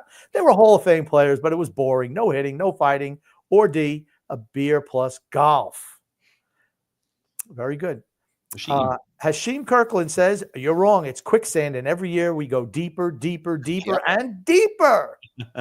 Even better. Frank from Empire State says, hello, Grump, TJ, and my guy, Gil. Empire. Tom White says, Pulak should be back after the break. Okay, well, that's good. I mean, he'll be back. He'll be definitely welcome for sore eyes. That's for certain. Islanders 91 says, would not surprise me if Lou is listening and watching this tonight. It's past his bedtime. He's asleep.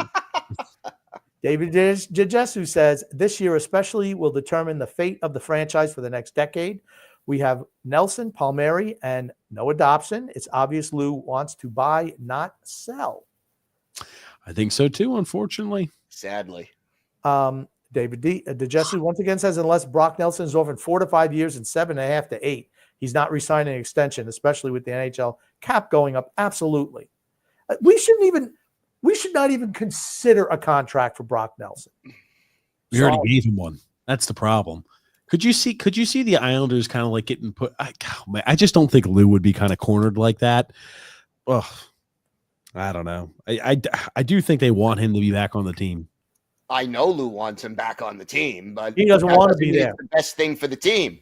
But Lou's going to Lou. Maybe it's going to be the last good thing that Brock Nelson does for the Islanders by saying, I'm not re-signing back with you. The best thing you can say. That'd be great. At least he'll be honest. That's good. I like that. Here you go. 2 minutes. It says D'Angelo, Perunovic, and Boqvist are starting conversations for the Islanders. Makes me rethink the team is moving forward. Tony D is the only one who I would consider as a viable NHL defenseman. You got one guy was a waiver wire pickup. The other one was a healthy scratch for the really bad St. Louis Blues. And he's 4 foot tall.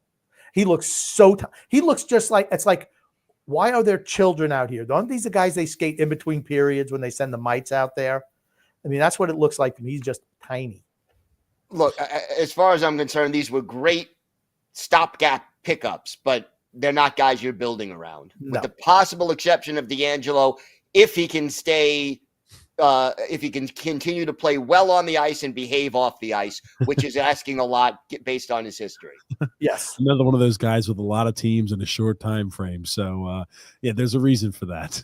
Here you go. Jake once again adds, going to this tournament, I was very meh, but now I feel like the NHL has something with this type of in-season tournament. This is way better than watching an all-star game, gets more teams in for the next tournament, and it'll be even better. You think about all the sports. This is by far the best in-season tournament that they have. The NBA has one. Who cares? The NBA All-Star Game is a freaking joke. Football, their All-Star Game is, come on, it's not even an All-Star Game anymore. Baseball's okay. Baseball's okay because it's an individual sport. But hockey, this tournament has been fantastic. And all these guys, every single one of them is bought in. That's why it's special. That's why hockey's special. I feel I was in the same exact camp. I was a little skeptical. I was like, should I actually watch any of these games? And like, there has been an immense amount of effort level, much more than that of regular season hockey games. So I'm excited about that. Freedom Adventure says, what's it like to wake up on Christmas morning? Pretty damn lucky if you're grumpy, you two little bastards. Talking about TJ and the magnificent Son X.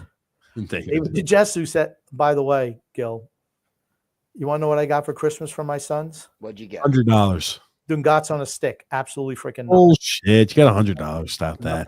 Stop. David DeJesu says, unless Barzell and Dobson are in a deal, Pedersen is not getting moved. He's not getting moved, period. He's definitely they already not going traded anywhere. Miller. They're not moving Pedersen. Yeah. That was never happening. I'm sorry.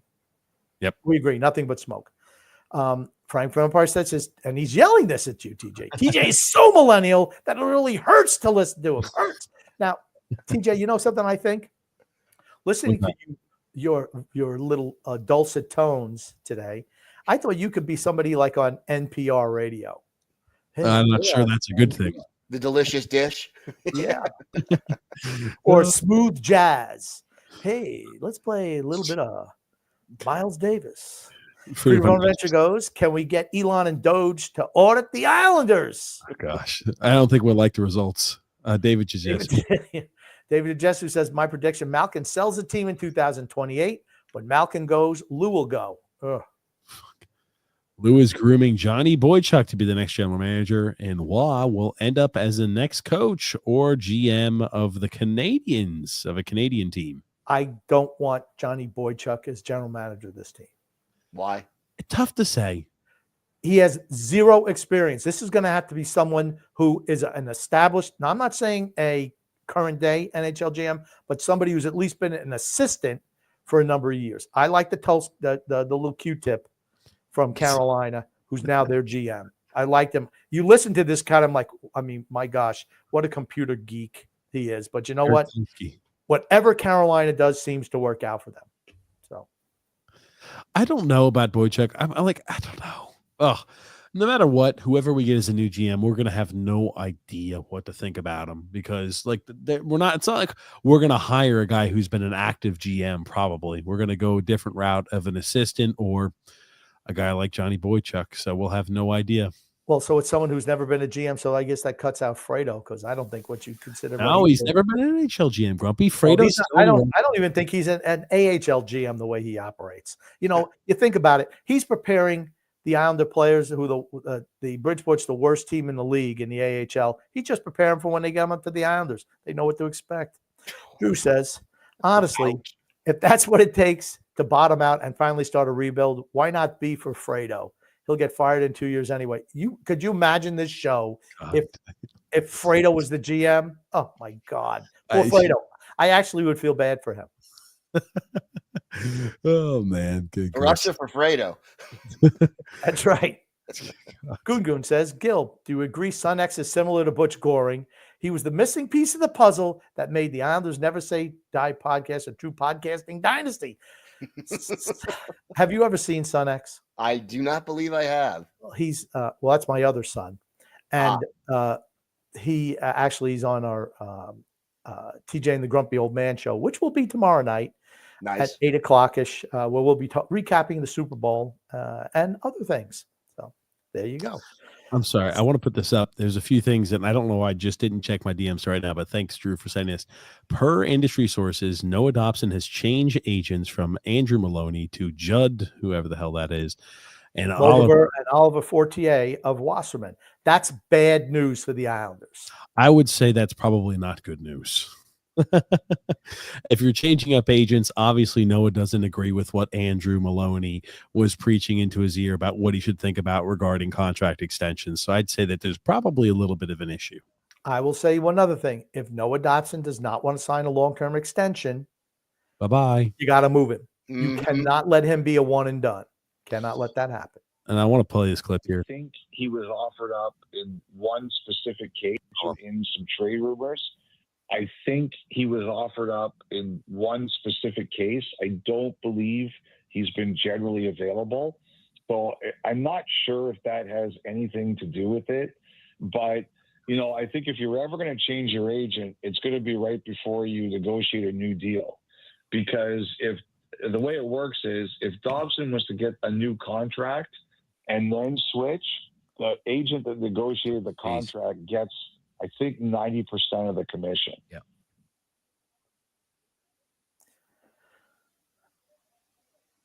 You do it before you're making, before you're signing a new contract, but I don't have any reason to believe at this point in time that he's doing it because he wants to leave New York. Okay, well, it's not terrible, then maybe. We shall see. I don't know. That just I'm adds going to tell you what, he wants to get paid. He's Yeah. going to want to get paid. Can't blame him. He sees what Seth Jones and Darnell Werenski. Nurse make, and to a lesser extent, Zach Werenski, and he's like, you know what? I have to get paid that. That's what I'd be saying. He will, too. He Yep, will. He will on a long-term deal. With Maybe the cap one going year up. after this, but he will. Yep.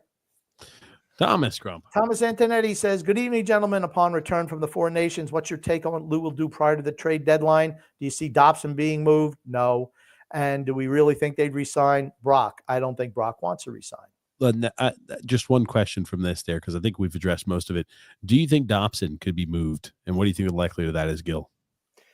I would say it's about 20 to 25%. And I would say if you're going to trade Dobson, I want to be bowled over by the return. And I mean overwhelmed.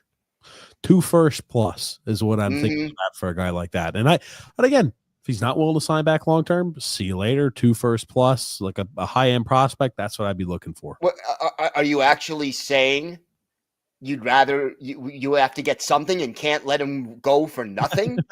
Yeah, I'm thinking it. Yeah, but I like, and again, like if trading Dobson would guarantee us the ability to start a rebuild or restructure, I'd be all for it. See you later. Like whatever gets us to the spot to where we can start restructuring the team, I'm all for.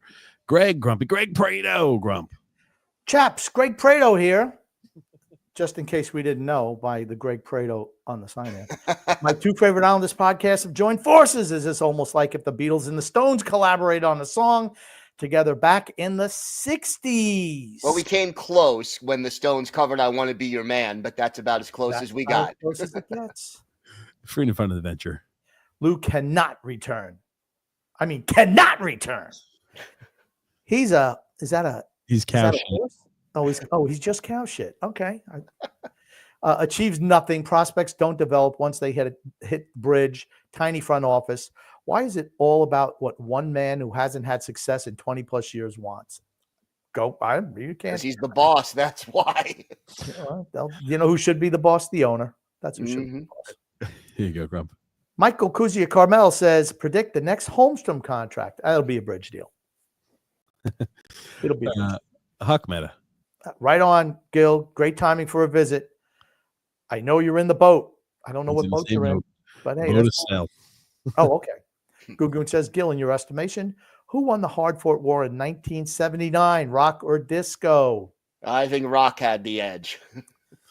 I mean, here's the thing. He used to like disco and rock too. I have no problem, but hey, they never had rock and roll demolition night at Comiskey Park. Very true. But wouldn't you? I mean, if you think about it, I didn't understand the hatred for disco. I mean, the real hatred for disco. I didn't understand. It just, if you hear a disco song, you're like, hey, yeah, it's kind of bouncy, kind of get moving and grooving. Nothing wrong with that. I had no problem with it. I was young. I was just enjoying top 40 radio back then. There you go. I mean, if you look at it now, it's like, I mean, I don't listen to any new music. Don't listen to music, period. Well, we know that, TJ. Drew says, our future is bleak when Holmstrom is currently our best young asset. After Dobson is what he did add in there. Yeah. Okay, but Casper has really improved this year. Let's give him Yes, he has. I've been shocked with how well he's played, and pleasantly so. Do you think that's because they let him play banjo music in the locker room before games? Probably every single game. Bang, bang, bang, bang, bang, bang, bang, bang, bang, bang. Sean says, the muddy middle. You can go up or down. Make a decision, Lou. Why would he? Yep. Gunga says, TJ Grumpy Gill, what if the door hits Lou in his ass on the way out? Will he yelp or shout? He just go, whoa. That's what I only see him leaving in one capacity. It's going to be like, I'm going to spend more time with my kids. I cannot see him. No, I thought there was another way you could see him, leaving. No. Stop, Grumpy. I see him. I didn't say anything else. I want to spend time with the family. Is what I say. Is what it's going to be. True, Grump. Only other way you can make moves, Gil, is by taking the Flyers by taking Flyers on waiver transactions who need to change the scenery. I'm glad Lou is doing that now, but soon he's got to move Tony D to get assets back. I don't think Tony D has any value, Gil. What do you think? Yeah. If he continues to play well, maybe, but you're not talking about a lot. I mean, not in 2 weeks. No, not in 2 weeks. Yeah. That's a guy where I'd consider seriously about signing him to some sort of extension. He's better than Mike Riley at this point. I would rather have him every single night instead of Mike Riley if we're talking about a next year scenario. Is he not a righty defenseman? Oh, fuck, man. I don't know off the top of my head. But I think he is a righty defenseman. Maybe you can move yourself a Pulock then, who I think has value in the offseason.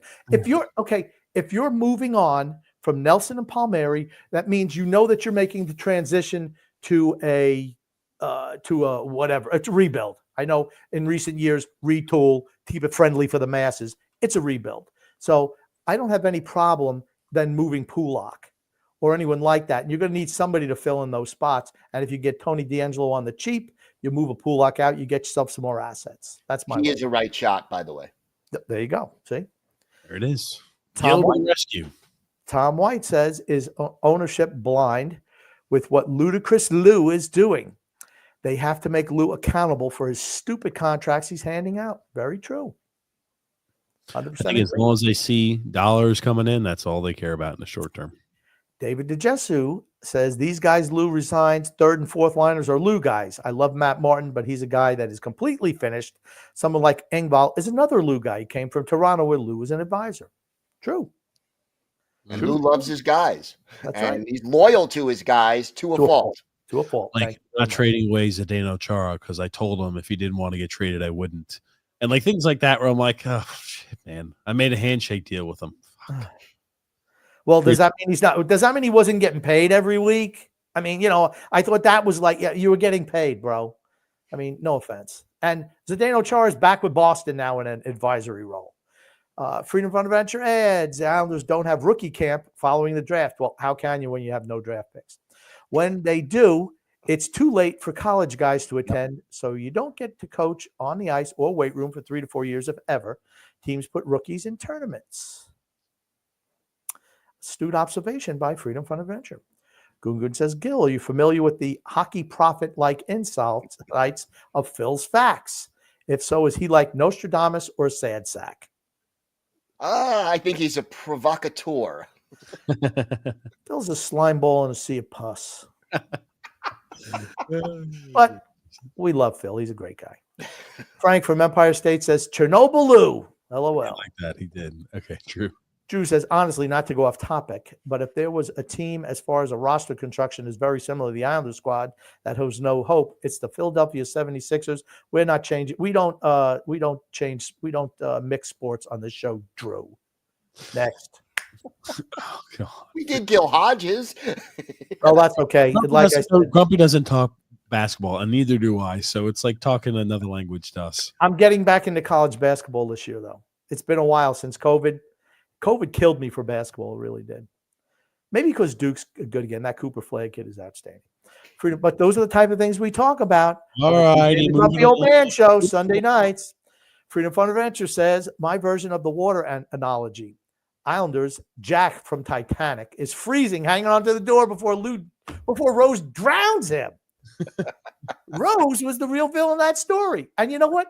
She was stupid too, because she had that thing. She was living in a freaking trailer home in the middle of,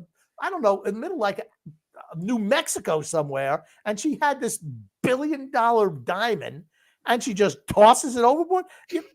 That's why you can't let people like Lou run teams. Look at the type of things they do. Cannot let it happen.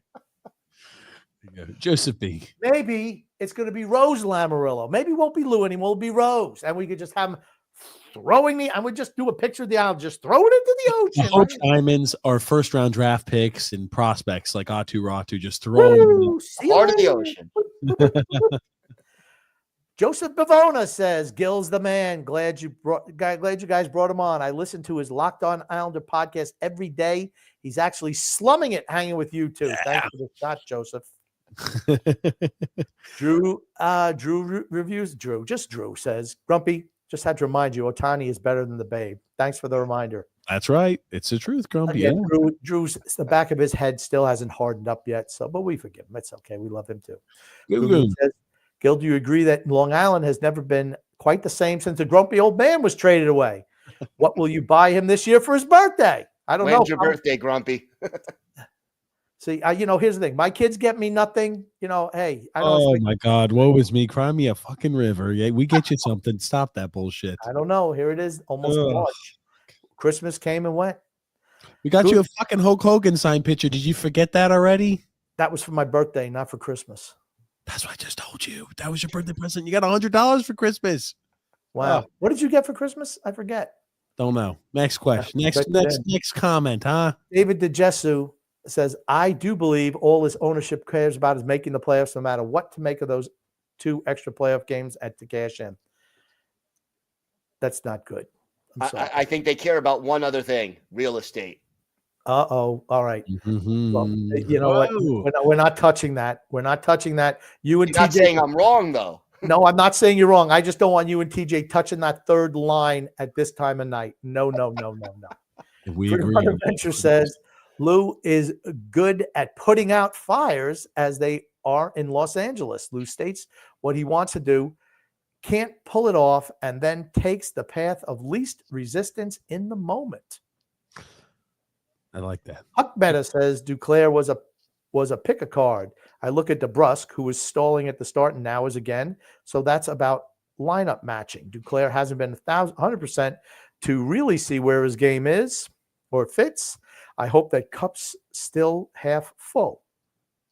Hey, hope is one thing we have always had. That's why even when the team's bad, at least there's hope. There's no hope right now. I don't feel there's any hope. Change of direction gives you hope. Frank says here, Romanoff is good. You guys are so wrong. And Robert Marshall says here, Dobson has regressed with Waugh. I think he has. And I wonder if some of that's coaching a little bit. Now, again, I don't know if he'll ever hit a 70-point a season without a coach that is more offensively liberating, like a guy like Lane Lambert, right? Just in full honesty. I think he is more designed to be playing one of those high-flying, heavy forecheck, a lot of shots at the net type of system. Frank from Empire State says, Gil, TJ's a phony. He's a Rangers fan. Don't listen to his BS. I am. You've got me. You got me, Frank. Freedom from Adventure says, this week an Islanders ticket rep emailed me about ticket packages. Oh, I'm sorry. I responded, she didn't do her research as I live in Florida.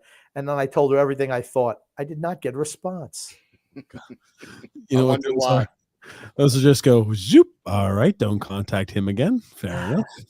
It's better. That's one thing I feel they have the hardest job of everyone in the Islanders organization is those ticket people. You think air traffic controllers got high stress jobs? Might be an Islanders season ticket rep. Tough. Drew says, Gil, I already started watching way less games years ago. I'm not supporting this direction of the team. Drew also adds, as much as we hate Paul Bichonette, he does speak the truth about us. Yeah, he hates us. He does. I revel a little bit in it. He does. Here's the thing. He will give us our flowers when things go well. And I think he does dislike us, but at least he's somewhat impartial. Somewhat. Freedom Fun Adventure says Romanov is way better than Dobson on D. All right. No, it's just not true. Dobson is soft, won't work out and add muscle. He makes mistakes that lead directly to goals, loses physical battle. Just nonsense. I don't care. I don't think he cares about his profession. Okay. Well, I can't disagree with you more. Oh, man. He's hitting the gym really hard, recovering from injury. He's going to come back absolutely just shredded. Jacked. So get ready. Huck Meta says Pekka is always a favorite. Michael Pekka was a hard-nosed guy. I liked him. I liked Michael Pekka as a kid. Yeah, that's right. You did. Malakoff was drafted, said Mario. Yeah, that's right. 4th-round pick, I believe. And the 2nd-round pick from the Vanek trade was packaged with another second and traded to Tampa Bay for a first, which was used to draft Villiers. There you go. All That right. really worked out. Freedom Fighter says, fire Lou, fire TJ, and hire Mr. Gil Martin.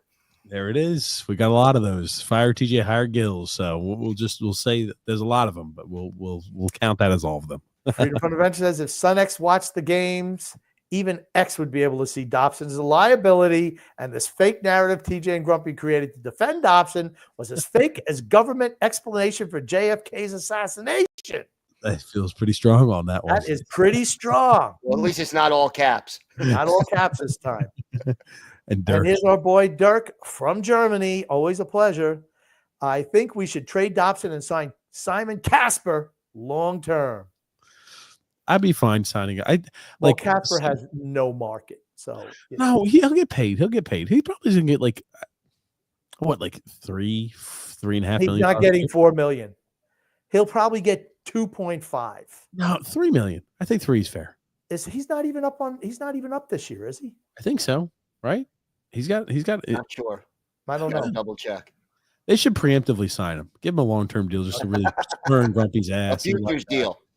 Well, he only got the shot because Lou is the only guy that Lou drafted that could actually make the team. And how long did it take him before he paid? Yeah, this past summer he signed a 1-year deal. Just a 1-year deal. How much? 850K. So he was How much? still Grumpy. Please listen, 850K. So he'll get paid. Okay. So what do you think he's going to get? 3 1.5, million. 1.5, 2 maybe. 3. He's a third liner. You're not signing 3 liners, third line. What are you talking about? Who would? I know Lou would, but I wouldn't. That's a Lou type He's of deal. got the hammer. He's got the hammer over him. I could see Lou giving him a 3 or 4 year, $3 million deal. I could. With a no trade clause. Full Well, no trade clause. The unfortunate thing is he move couldn't clause. because he's still an RFA, but he would if he could. If it bled over into any of the years of UFAs, he'd be like, okay, no trade clause right as soon as we can give one to you. But let's do this, guys. Thanks first, Gil, for being on here. 2 hours in. I know this is a long one, late in the evening, 11 Eastern Standard Times. Thanks so much for coming on this Saturday with us, Gil. Thanks you for having me. Always appreciate it, guys. I know you've shared your thoughts on the team. You know, what if anything do you want to say before we wrap things up here today? Fingers crossed and hoping for the best at the trade deadline, but not holding my breath at the same time. Hey, Crump, what do you want to say before we wrap things up? I think Lou should hold his breath. Maybe he'll pass out and people will think that we need a new jam. But other than that, love and laughter for everyone who listens and even those who don't. From TJ, the grumpy old man, Son X and Absentia, and Gil Martin. Thank you so much, everybody, for listening to the show here and watching this evening. We'll be live with the guys probably next Saturday. I think next Saturday we're celebrating a birthday, but maybe next Saturday. But thank you so much, everybody, for watching. Thanks so much, everybody, for listening. Let's go Islanders. It's nice to watch some good hockey there. These teams here in the four nations face off. But thank you so much, everybody, for listening. We'll be with you guys next time.